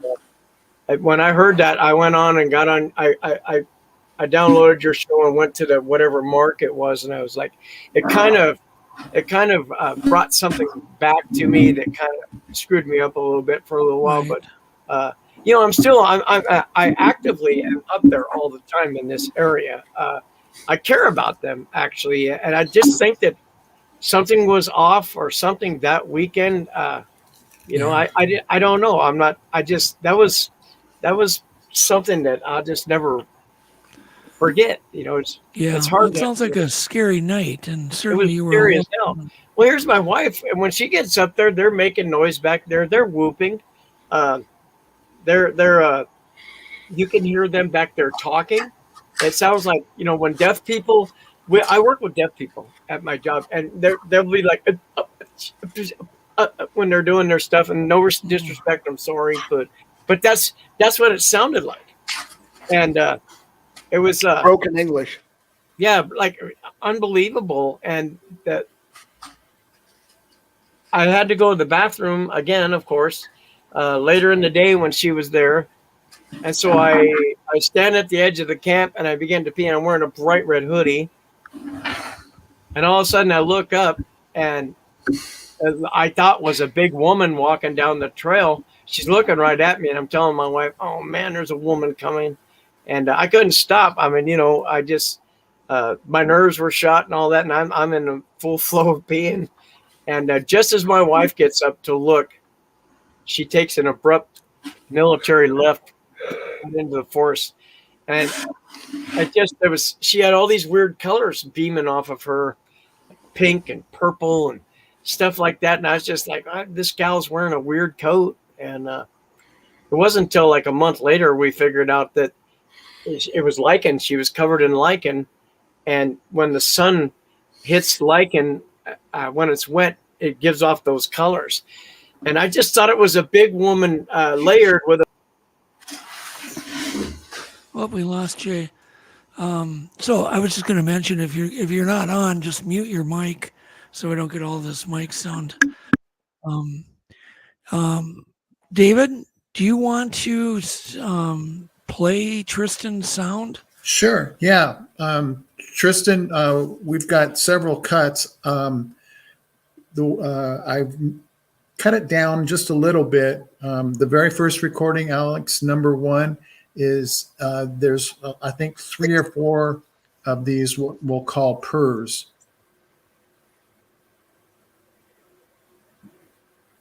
One second here. Sorry about that. No, it's fine.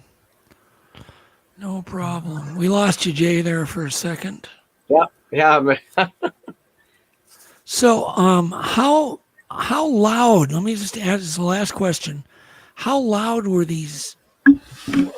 These hums or purring. I mean, was it really loud or very faint and far away? No, it was loud. They weren't probably much more than 20 or 30 feet from where I was, and it was literally just a constant humming. Okay. Are you almost 100% convinced that this sound was coming from those creatures? Yes. Oh, absolutely. Where else would it come from? The time of year and all that stuff. Now, I've had people tell me that there were balls of lightning and all kinds of other stuff, but nah. I spent my life in the woods. I grew up in Yamhill, Oregon, man. That's where I had a very first encounter as a little boy. Yeah. So, no, it wasn't. It was these things are making this noise or something. Right. I have a question. Well, if you can play that sound, Alex, are you ready? Can I ask Jay a question here quick? Sure, go ahead. Jay, incredible story, by the way, and riveting story. And I'm sorry to ask this. You saw a black cottontail? Yes. And did you ever know there were black cottontails before? I've never seen one. I've hunted them for years and years. I've never seen a black cottontail. 2 weeks ago, I saw a black cottontail right by my ranch. I'm serious. And it freaked me out. I'm looking at that going, that's a black cottontail. And I thought, I got to be goofy. There's no way. But now you said that, and it's like, holy crap. Okay, black cottontail, it is. Okay, sorry, guys, but it's a wildlife thing. You're normal. What? Can you guys repeat? What was the clip you wanted me to play, David? Let's play number 1. Number 1? Yeah. Got it. Okay. Here we go.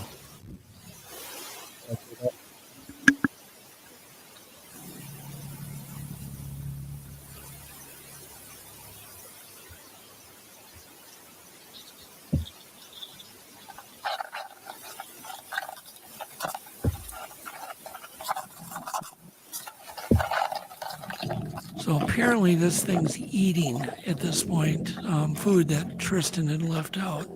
We'll have you tell the whole story, Tristan, after we're done. So it's actually opening wrappers.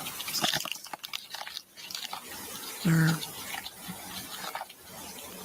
peanut butter crackers, as I remember.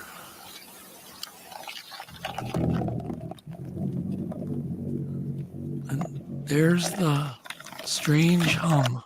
That's exactly what it was. Exactly. But it was for hours and hours. Can you just play just that part, Alex? That vibration sound?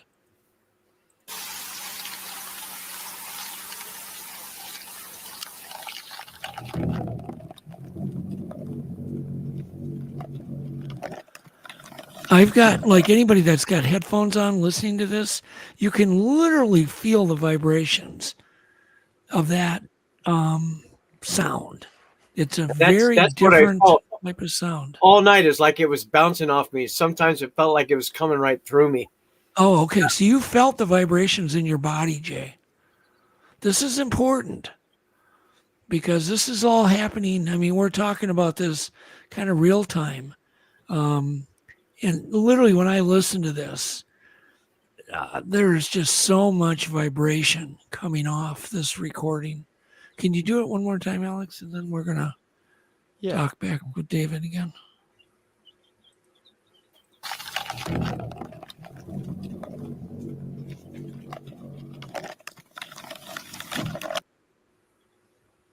I think you missed it, Alex.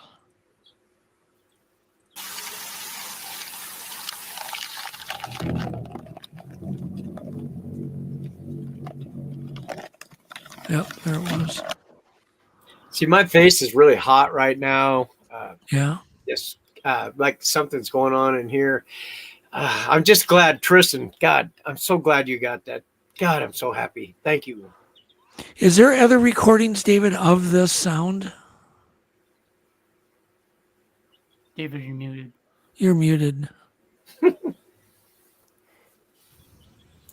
Sorry about that. No, we've got lots of other sounds, but not this particular sound. But Tristan had other examples of it. I know. I listened to at least 3 different recordings on one of the tapes of that vibration. See, infrasound is below our hearing range. So in order for us to hear what we're hearing, it has to be also in a range just above infrasound. Right. So the range is short, like maybe 100 hertz, which is very definitely within our range of hearing, but it goes down below 20 hertz. And that part we can't hear, but as Jay alluded to and Tristan has alluded to, you feel it. Yeah. Do you want to put the spectrogram up? Yeah. Let's look at clip number 5 and 6. That's an imitation that Jay did of what Tristan captured, but Jay did not know what that sound was like. I asked him, if you recall in the interview, if he could demonstrate what it sounded like. And so I think that if you play that, you'll hear the similarities. And go ahead. I cut you. Yeah. Do you have the spectrogram that goes with that? Yeah.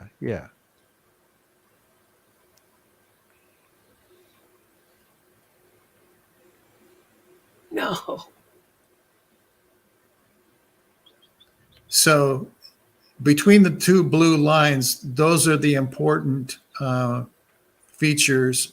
Now that's above 20 hertz. Obviously, Jay was not doing infrasound, but those indications there are like a voice print, and that's very specific. And when I see that similarity to Tristan's, it becomes important. Let's throw Tristan's spectrogram up.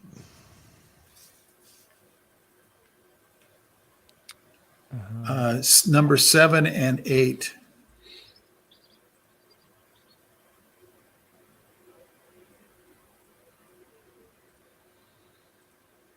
Is that the right one, David?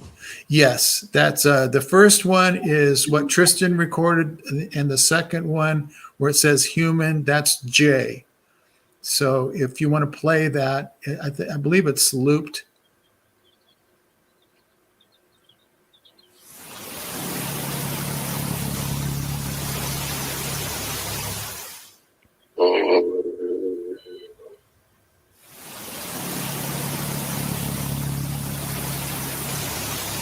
So this is where it's important for everybody listening to this to put your headphones on into the future. I even encourage you, with Tristan's permission, to record this hum, Tristan's hum, not Jay's, and try it out in the field, because although it'll be an audio recording, it may be extremely effective in drawing attention to you. Yeah, different kind of call blasting. Yeah, exactly. Like call blasting that no one's ever done before. You don't know what. The unfortunate thing is you better be prepared for a drastic result. So if you're going to encourage that, you better have an escape plan, because I don't think you're going to want to endure it. I think Jay can attest to that. Can you keep looping that, Alex? Put that back up and loop it. I want to give people enough chance so they can study it. Yeah. That was the blue spectrogram with the loop. One. And just let it loop a bit. Jay, you can turn your volume off. No, I'm good. Okay.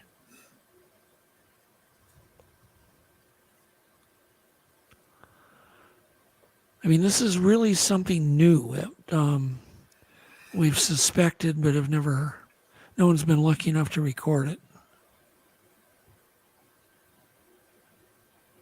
There's just no way that Tristan and Jay, neither one knew what was going on here. And I remember when Jay got a hold of me, and you were pretty freaked out, Jay, when you heard this recording. You were really freaked out.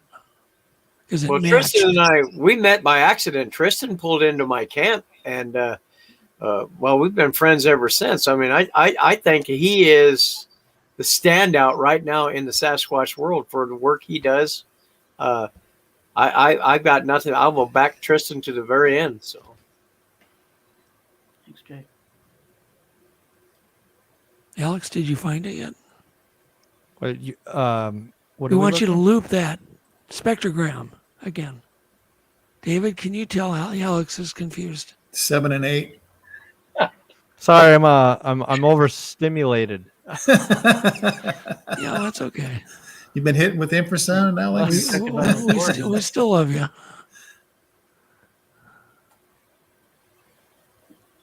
David, do you have a clip of the first 7 and 8, Alex? Can you not find it?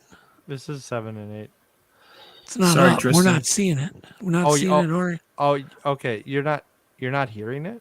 Not hearing it or seeing it. Oh my. Okay, I got like 8 tabs open. Sorry, I was playing it. I thought you guys were hearing it. Can you hear it now? Yes. There we go.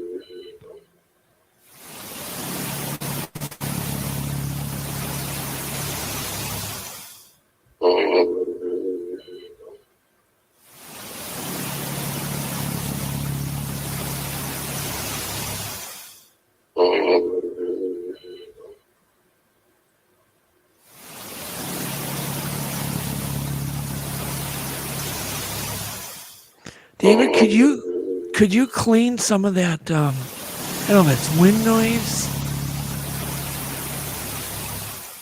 You hear the wind noise? Yeah. Well, you heard him say it was by a creek. Is that creek noise? Yeah, it's by. I think we need to get that to Adam. It's by a creek, and there's also ambient noise mixed in. Okay. Well, we're gonna get that cleaned up. There's a way to do that. But I was wondering, David? Do you have a clip of the first initial whoops? Because I thought that was pretty significant. Actually, yes, that would help identify why you suspect it's a Bigfoot. But we were focusing on the purr, so I just have clipped your longer audio to those 4 purrs, and then I have clipped just 1 purr for demonstration purposes. Yeah. Okay. So, if interesting. you have something, you can send like 1 clip to Alex if you want, Tristan, if you want him to play something. Well, I think the first initial whoop is pretty significant because it's like that's the start of the whole recording. Well, find it and send it to Alex, Tristan. Okay. So send it in Messenger. There's other animals in the animal kingdom that purr. And I thought it would be interesting to hear, say, what one of the animals that caught my attention was an elephant rumble. So Alex, if you could play number 9 and 10, it compares an elephant rumble to the Tristan's purr. All right. Let me know if you guys hear this. Yep, I'm hearing that.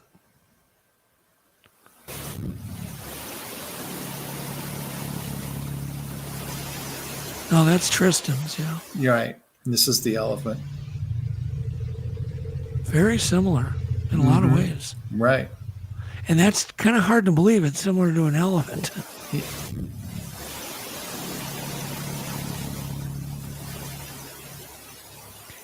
And David coined when he first coined that phrase, the Bigfoot Purr, I went, no. I don't want to call it that. No. Then the more I thought about it, the more it's accurate. And David coined that's that the phrase. first initial whoop I was talking about at the beginning of this, where it goes whoop. That's what I was talking about, because that starts the whole recording. Oh, yeah. I got that. Heard that. I was like, what the heck is this? Yeah, that's in there, Tristan, if that's what you're referring to as a whoop. The first whoop. Yeah. On the whole Well, play recording. Tristan's again, Alex, and we'll listen for it. Number 1. You want me to play with number 1? Yeah, because it has that whoop at the very beginning. Right there. Yeah. Which is just the same vibration, that whoop. That's just a speed up, kind of a speed up of it. So, Tristan, what was this creature doing, do you think, when it was making that sound? It was eating, correct? Well, I guess I'll wait till this is over. Yeah, we're hearing like eating or something. Yeah, so to give context to this whole thing, I'll quickly tell the story about this. In 2015, in February of 2015, my father heard a couple of whoops at 2 different distances up on this hill behind our house.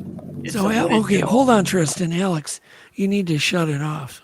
Yeah, so I'll just quickly tell the backstory to it. All right, go ahead.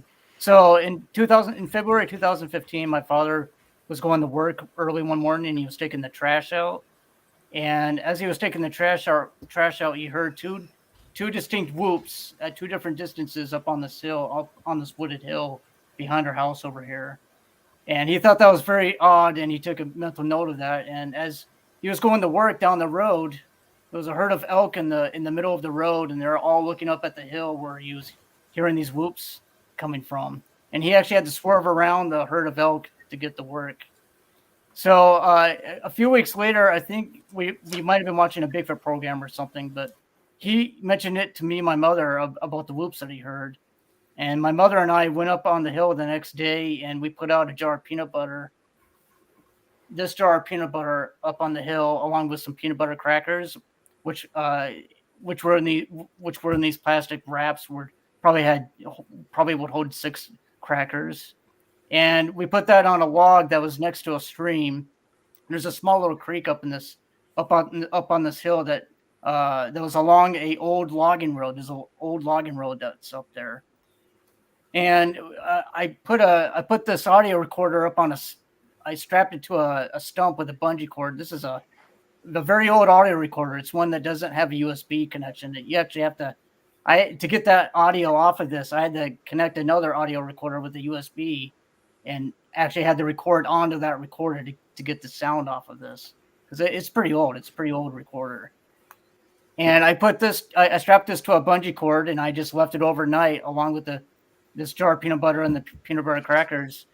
And the next day I went back up there and retrieved everything. And I can't remember if that lid was on or off of this at the time, but I mean, it's degraded. It's degraded somewhat, but there was actually finger holes, what looked like finger holes inside this peanut butter jar, and on the side of it, it's kind of melted away, but it actually looked like there's possible dermal ridges, fingerprints inside of it, pretty big ones. So that was on the ground, and the peanut butter crackers were all gone. The wrapper was neatly open. It wasn't ripped open like a bear or a wild animal would do. It was neatly ripped open. And maybe it went like this to eat the crackers. I don't know. And I went over to the recorder, and the recorder looked fine. There was no scratches, no teeth marks. I mean, as you can see, it looks perfectly fine. So I didn't think anything of it. And I took it home and I listened to this. And apparently an hour after my mother and I left, because it was getting dark out at the time, it was around 5 o'clock when we put that up. About an hour or so after we left, something comes in and you can hear it on the recorder. You can hear it start eating the food. And like you said, Doug, you hear the wrappers and everything. And then about a minute into it, you hear this thing go, ooh, as possibly as if it might see maybe it might see the light on the recorder, and then it just comes over to the recorder, and what you're hearing, that fumbling sound and the growling that you're hearing, I think is whatever the creature is messing with the recorder, and it can't pull it off of the stump. It's probably confused why it's strapped with a bungee cord on there, and that's basically it. And one other thing I want to mention, after that whoomp sound, I can hear a possible percussion, like a wood knock after it in the background, along with a whoop in the background, right after that first initial whoop sound. But it's in the background of it. Okay. Alex, do you want to put Loretta's comment up? So that's basically what happened. Loretta Collins? Yeah. How low does this go? It goes right to the infrasound mark, correct, David? I think it goes a little bit below it. Right, but I mean, for sure, it's getting into the infrasound range. Right. Now, the one thing that I don't know is, and we've talked about this before, is typically recorders and microphones, their specification is right around 40 hertz, which is above infrasound, which means that they can't record it. But as you pointed out to me, and it's also on the back of your recorder, Tristan, that it was made in China. And the Chinese components are well known for not meeting specification. Yeah. So it's very possible that that recorder has the capability of recording infrasound. Correct. So there's something that's very important here that I would like to interject. If you'll notice, there doesn't seem to be any break between eating and purring. It's eating and purring at the same time. Now, for when I look at that, it means that there's some methodology it has of forcing air out through its trachea. So Dr. Meldrum has pointed out that the great apes have what's called air sacs, and it's a possibility that this could be a holdover into the Sasquatch, because it is eating and it is purring at the same time. Yeah. At least we know it's fumbling with the food at the very least, but it does sound like it's chewing to me. Yeah. Yeah. Alex, this is the first time you've heard this really. What are your thoughts? It's just otherworldly. It's the feeling I get too. It gives you chills. Yeah. Okay. Well, one thing I want to mention is usually when we leave peanut butter jars out there, if a bear gets to it, it'll chew it up, rip it up, take it away. Of course, this did not happen this time. And same thing with my audio recorders. I've had bears chew them up before, and there's not a scratch on this stuff. So, in my opinion, I think that kind of takes away the idea of a bear. Yeah, it does, because bears are highly attracted to plastics. Yeah, like the batteries in it too. Yep, and the batteries. Diesel that makes them. They think it's an ant colony. Right. Yeah, that's an amazing deal, honestly. That the peanut butter jar didn't have any marks on it, didn't get dragged off. Definitely was not a bear. Without question, it's not a bear. Whatever it was not a bear. I think he took some photos. Tristan, did you take photos of inside the jar? Yeah, I did. Yeah, I sent them to you guys on the other show. But if you want me to send them again, I don't have a problem. Sure, if you want to just throw them to Alex. Sure, I can. You got to remember, this is all just a theory or an hypothesis. We don't know. That's why we put the question mark on it. But we literally have not been able to explain away what we're hearing. Right. You know, hummingbirds could make that sound if they were right up against the thing, but this happened in the middle of the night. Hummingbirds they're in the roost. They don't fly. So, Doug, have you mentioned what other things, Purr, that when we were researching when you first got this? Yeah, gorillas do. Silverback. Sure. Do we have a recording? Silverback. Yeah. Do we have a recording, Alex, of a silverback gorilla purring? I don't think so. Do we, David? No. They're usually beating up the cameraman. I've been trying to get you guys. I go out to my turkeys are laying eggs right now, and I make all my egg bearing birds friendly. So she's laying on her eggs, and I'll go out and pet her, and she purrs. But every time I try to capture this, because I want to send this to you, Doug, and I will keep doing this until I get her to purr. But she purrs. I start petting her, and she purrs laying on her eggs. But here lately, she's just been biting the shit out of me. So I don't know. I don't know what it is, but I mean, tell you, turkeys purr too. So I think that's important to send this into the mix of what's going on. That's one of the calls that you can use when hunting them. I didn't know that. I think that we've got several other creatures if we want to just compare purring. We've got a bobcat purr. All right. And a spectrogram of what that looks like. Call it out. Yep, let's get them up. So you want the bobcat to play? Yeah, well, let's play the raccoon after that. So 13 and 14. Okay, got it. What's interesting is why each one is doing it.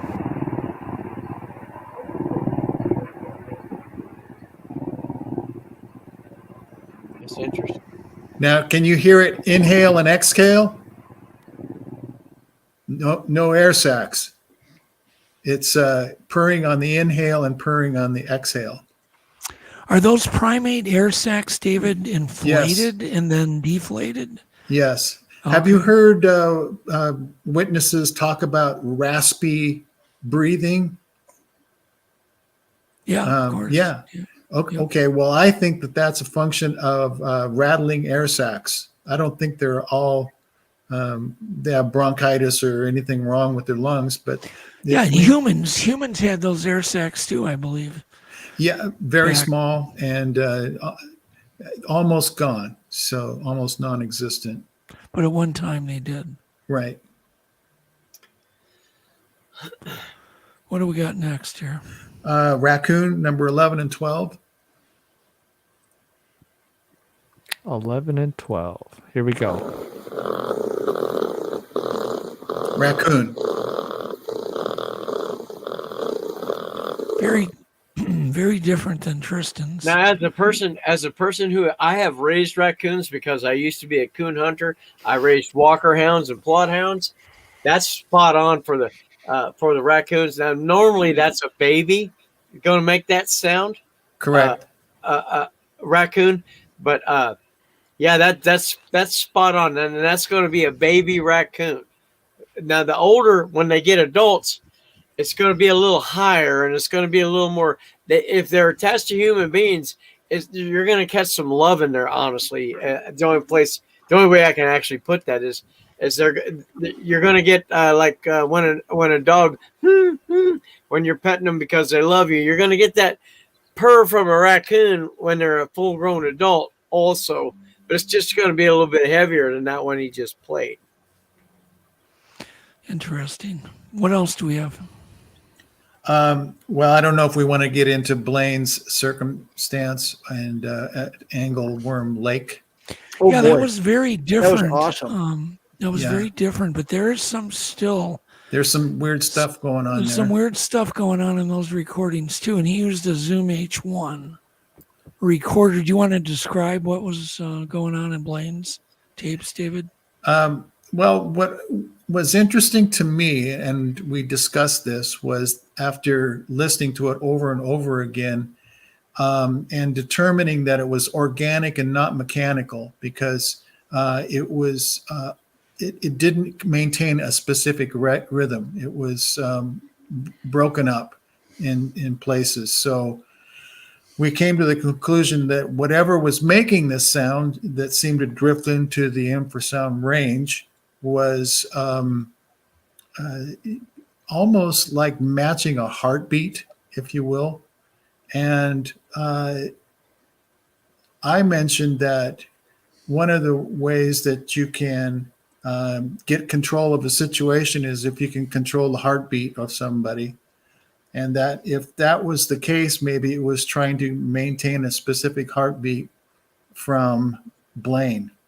I know that's all supposition, but it seemed like an interesting scenario because I remember when I first heard it, I was listening to his tapes. He didn't say a word about it. And I said, what's with that heartbeat sound in the background? He goes, oh, you noticed that too, did you? And it gave numerous people anxiety when they would listen to that Me, recording. for one. It was Oh, horrible. really? Doug wouldn't let me take the stupid headphones off. You wouldn't let me take the headphones off. I had an upset stomach. I was queasy. I got lightheaded. I hated it. Okay. It sucked. Yeah, we won't do that again. I've been taking my earplug out when you were playing these sounds. Oh, wow. I'm a little more susceptible to it, I think, than after my deal. I think I'm just, I don't know. I don't like it. Anxiety. Is it anxiety or is there No, it's more of an upset stomach. It kind of gets my head kind of cloudy. Yeah. Well, By the way, Kevin, that wasn't a cat. That wasn't a cat. That's a Black Panther, and I'm lucky to be alive right now. Yeah. So, yeah, no, I had a very queasy, about the best way to say it. What about you, Jay? Any effects from playing these sounds? Oh, we lost him. Well, we lost him. Bad timing. He was speechless. He was rendered speechless by that. Very good, Alex. He doesn't say anything all night, but it was good. So what did you think, Tristan, when you first heard that purr, that humming? What I mean, up until we've been talking, what were you thinking? I was completely shocked. I mean, I wasn't expecting anything on the record. So when that whoomp happened, I was like, what the heck is this? Even my dad was thinking, is that a moth making that sound? Was a moth near the recorder?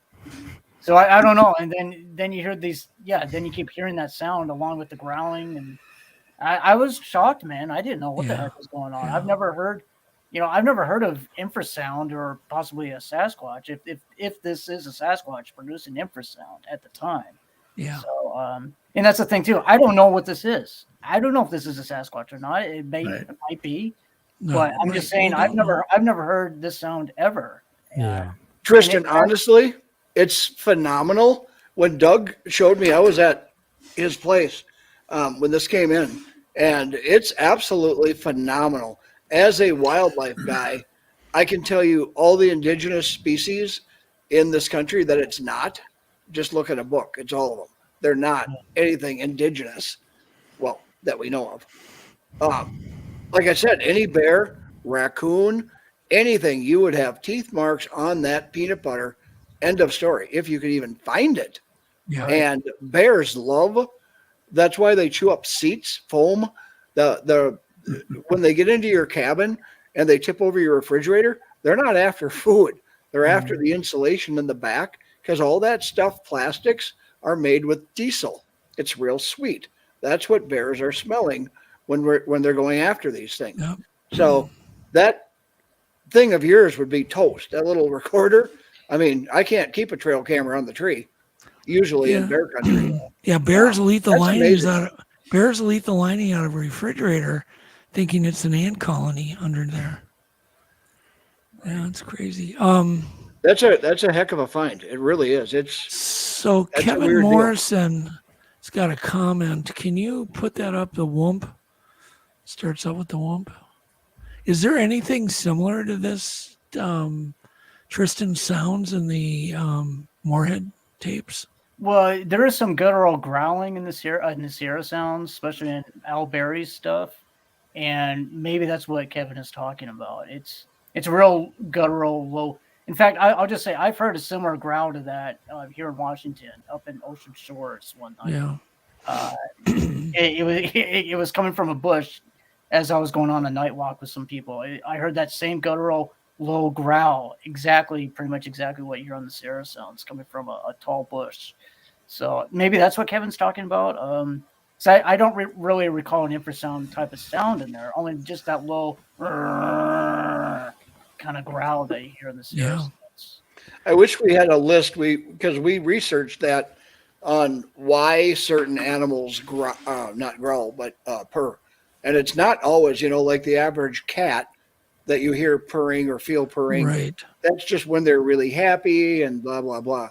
But that's not the only reason animals purr. And there's a whole list of reasons for it, specific to that specific animal. So that was pretty interesting. Yeah, I think the one that caught me off guard was agitation. Correct. Yes. That they're agitated when they do this. Yep. So and I don't remember which animal it was. I thought it was the gorilla.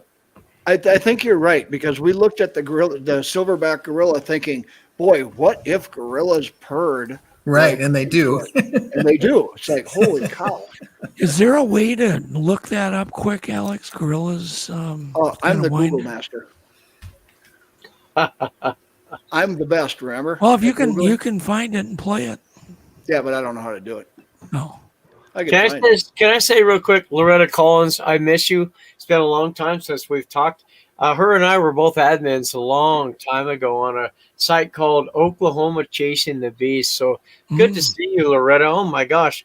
And Jen, Uncle Bones, on my cooking show, these people have something to say every week when I put out a video. So thank you guys for being here tonight. Man, I'm just so happy. And, my friend to the end, and that's the tall ones.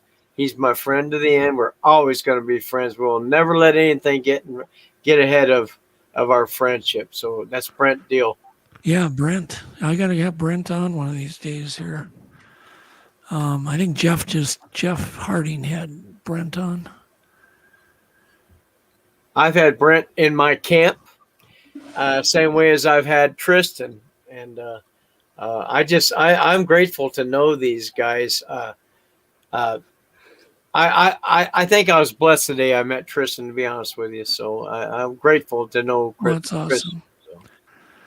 Well, I think I was too, because we're hoping to go even deeper. And I know David's going to feature this in his book, which you'll actually have the sounds isolated in the book.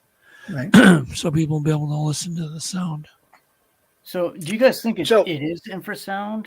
Is that what you guys think it is? It's a good, strong possibility. But like you say, Tristan, you always have to hedge your bet because, until we, if we do find something that is the identical match, then that's the aha moment. But until then, we're still, it's a very strong suspicion because of the context that you put around it. The wood knocks and the whoops. So if you've got that sound and you've got a purring sound by a creature that's evidently can purr while it's eating at the same time, which means that it's got another methodology of forcing air out through its trachea, because I don't know how you can swallow and purr at the same time, but this creature is. So that's why I'm kind of excited about the air sac theory that Dr. Meldrum puts forth in his book, Legend Meets Science. After we had this experience, a friend of mine went up in the exact same spot, and instead of going across the creek, he took an abrupt left where we heard the juvenile Sasquatch oofing to a raven. And he came back to work and he told me, he says, there is a dead deer back there that you can see a struggle, and there's blood everywhere, and there's a crushed face on this deer, but there's 5 legs. So it took me another month or so before I could get up there. But me and my wife and our grandkids and stuff, we walked into that specific area, and sure enough, there was the deer, and there was meat on some of the bones. There was blood, and it stunk back there. But it literally, there was 5 legs. The face of the deer was completely gone, crushed in, completely gone. And you can see that there was a struggle. This thing fought for its life. But where did that extra leg come from? And that's bugged me forever, as where did that extra leg come from? And I haven't gone back in there, but we can with the people that are coming up with me this year, the Buquas crew, and those guys are coming up. So I'm hoping that Doug comes too. But I'm telling you, man, this is now they're logging the crap out of this year too. So who knows what's going to go on up there.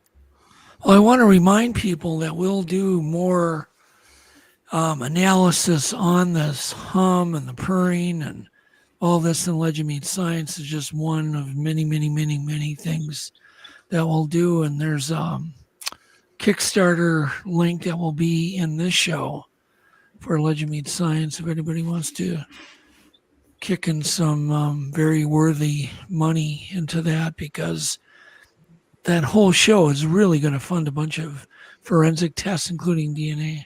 So, and analyzing the skin oil and a whole bunch of new things. So please kick in. Alex, do you want to play the purr one more time if you remember what clip? And then I think we'll wind this up and say goodnight to everybody. Yeah. You talking about the first one? Yeah. Mm-hmm. David knows the number. Number 1, Alex. Yep.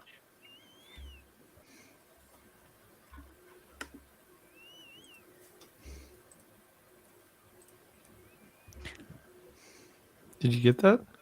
No, we don't hear anything. And Oh. David, if anybody... There we go.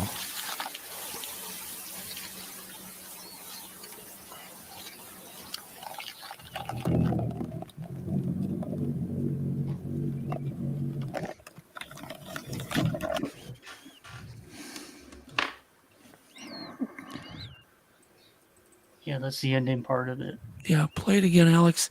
Do you have the volume pumped all the way, Alex? Yeah. Oh, okay.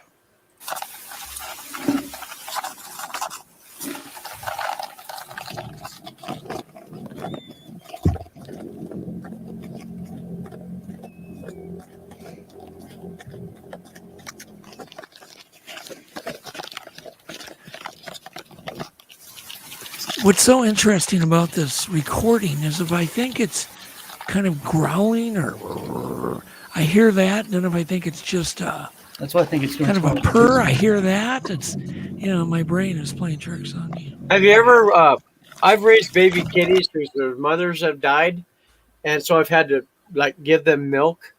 And that's what that kind of sounds like. I don't know if you've ever raised no eyes yet and all that stuff. And they will growl the whole time. They're sucking that bottle the whole time. They're trying to eat the little bit of whatever you're giving them. That sounds really similar to that. Super interesting. Well, thank you, everybody. If you need to get a hold of David, he's part of the Olympic Project. If you have a recording that's similar or you suspect, let David take a look at it. It's kind of important right now because of the book. And Jay, you're on Facebook. I know if people need to get a hold of you. Tristan, you're on Facebook. Tristan Yolton. Yes. Mark Peterson, you're on Facebook. And what would be the best way for them to find you, Mark? Match.com. Facebook. Mark Peterson. Facebook, What? and that's Match.com. SON. But there's probably a million Mark Petersons on Facebook. Probably. Can I say something before we? Yeah, go ahead. There was a few times I was supposed to appear with Tristan, but other things got in the way of me being able to go on the shows. I've seen him get dogged by a lot of people. And let me tell you something. I'll put everything I have into this man. When he was at our camp, and he has some recordings called Jay's Camp. Okay, so I'm trying to tell people at Bumping Lake that the camps are far apart from each other. All right. Now I was playing music that whole night. That's my way of trying to get into the Sasquatch, let them know we're here. Tristan put his recordings up. He never got none of that music from us. He's taken one hit after another. And I'm just going to say, you people need to stop this crap, because what he does is real. What he does is real. And what he's got is important. And we need to pay more attention to what Tristan's got and what he's doing than whether or not this camp was close to that camp or whatever. I've been up there where Sheldon, Montana is at and things like that. Tristan put those things far enough away. He didn't get that night. He did not get the music we were playing. And I have a big box. He got Sasquatch sounds. So I just want to say, I back Tristan 150% all the way. Thank you, Jay. I really do appreciate that. And yeah, what he's talking about, I put this recorder way up on this hill, close to this mountainside, and there's no way I could have gotten his camp sounds, because it was. In fact, I got lost looking for the damn recorder. Because because everything looks the same out there. So me and his dad were talking, and we were standing there talking. He goes, "We got to pick up his mom. Where the heck is he?" And I said, "Well, he said he's going up there to get that thing." 45 minutes later, Tristan comes down. I couldn't find it, but I finally got it. So that tells you, man, the guy he does a good job. And that peanut butter jar, he took a lot of hit from that. Because you could take a knife, sometimes butter knives have those little serrated edges. Look, man, you can see that those are fingers. Fingers went in that jar. He's not trying. Have you ever asked for anything, Tristan? No. Nope. And neither have I. Nope. Neither have I. I've never asked for a damn thing. Well, who comes up with purring out of nowhere anyhow? Yeah. I mean, that's some amazing stuff, if you ask me. It really is. Also, Mark, you ever seen poop this big before? Jeez. Okay. Now that you've done that, now that you've said that, Tristan, Alex, bombs. Alex, put it up. Put it back up, Alex. Well, I sent Alex pictures of it too, of this when my mother found it. Oh, that's why Sasquatch screams so loud, because they're taking a crap. They're like, yeah. Oh, okay, that's what that is. Okay, there you go. There you go. That was from my little issue. No, not my issue. Let me rephrase. Mark, you look like you're about to tear into that thing like a chicken wing. Yeah, I love that stuff. You can tell what's going on in the woods with what's in scat. Yeah. I'm the shit master. Holy Is that the big scat you were talking about, Mark? That's the one, yeah, from that little clearing where I was all goofy. It's quite a diameter. But look at it. It's not. I mean, that's big. Oh, yeah. That's big. Tristan's is the size of a Coke can. Wow. Yeah. This was found in Greenwater. That's pretty cool. My mother had a gifting stump in Greenwater, and she found this 20 feet away from it. Did you have that tested at all? I'm sorry? Did you have that tested at all? No, we haven't had this tested, no. So ours was... I had it in a freezer for like years. And it's never it looks like there's a lot of plant material in that dung. Yeah, there's like a lot of, there's like grasses and stuff inside of it. Tristan, would you mind tasting that and let us know whether that might if it's salty, if it's salty, it's normal. If it's not salty, it could be Sasquatch. So, okay. But we'd like to have the proof. That's the way to test it, right? Is to lick it. Yeah. Well, that way you know if it's dog shit or not. So. Yeah. What does that taste like? I don't know. I don't know, Jay. Yeah. No, Tristan, that's some really amazing stuff. I mean, I was at Doug's when you got that, and it was not your shit. You can put your shit down. Yeah, okay. When the purring, oh my God. I mean, it went right through my trapezius muscle, back of my head, gave me an upset stomach. And it might not be infrasound with the purring, but maybe purring has the same effect as what infrasound can do. Yeah, it's definitely at a different frequency. It's pretty weird. Well, could that recording cause it? If somebody call blasted that, could that make somebody sick if you call blast it? Possibly. I don't know why not. Yeah, possibly. Did you see me when you guys were playing it? I keep taking this out. I don't like it. Oh, okay. Yeah. When his son got back from that lake, I was there and he made me put the headphones on. I'm serious. I had to take them off. That's not good. So all you're doing is playing it through here, If you're playing it over a recording, you're just playing it louder. Yeah, people have I to don't know remember microphones and speakers, including headphones, can be way off spec. So, Yeah. Oh, well. Thank you, Catherine Marie, for sending me a personal message. Thank you. Oh, It's well, hard with for all, me to get talk with about all this. that, messages. I And think- I'm I telling think- you tonight, guys, I'm I get telling you, nothing. this is the I get last time I'm ever talking about this, ever. Thank you, everybody. Well, Good night. Thanks, What, you got to Jay. go to bed? Thanks, Tristan. Thanks, everybody. Thanks for having me Alex on. is You good. guys. Yeah. time. So it was a good show. Thanks, Going David. out. Thanks as always. Not done yet. We'll July be back. 26th. July 26th. Doug, you're invited. Okay. Tristan, you've been invited, buddy. I really hope you show up. I have so much respect for you. We're just gonna have some fun. We got the Boot Cross crew coming. We got some legends coming up. We're just gonna have some fun on Mount St. Helens, and just I would love to have you guys up there if you could come. If not, that's okay. We got some better people coming, so Ouch! Burn. I like it. All right. Good night, everybody. Good night, Thank everyone. you. Thanks, Everybody. thanks a million times. Thanks, guys. Bye. Thanks, everyone. Taking my Call you microphone. up in the middle of the night. Been bothered by dreams, ain't feeling alright. You give me comfort, say just give it some time. By the end of our talk, I'm feeling just fine. You and I will always know where we belong. This ain't no ordinary love we got going on. I'll pick you up in my 59 Ford. We head on down the road until we get bored. Just you and me and the sun and the wind. If the rain should start falling, we'll head on home again. Everybody else can see where we belong. Oh, ain't no ordinary love we got going on. At the end of the world, together forever is one, and I'll wait if ever you should be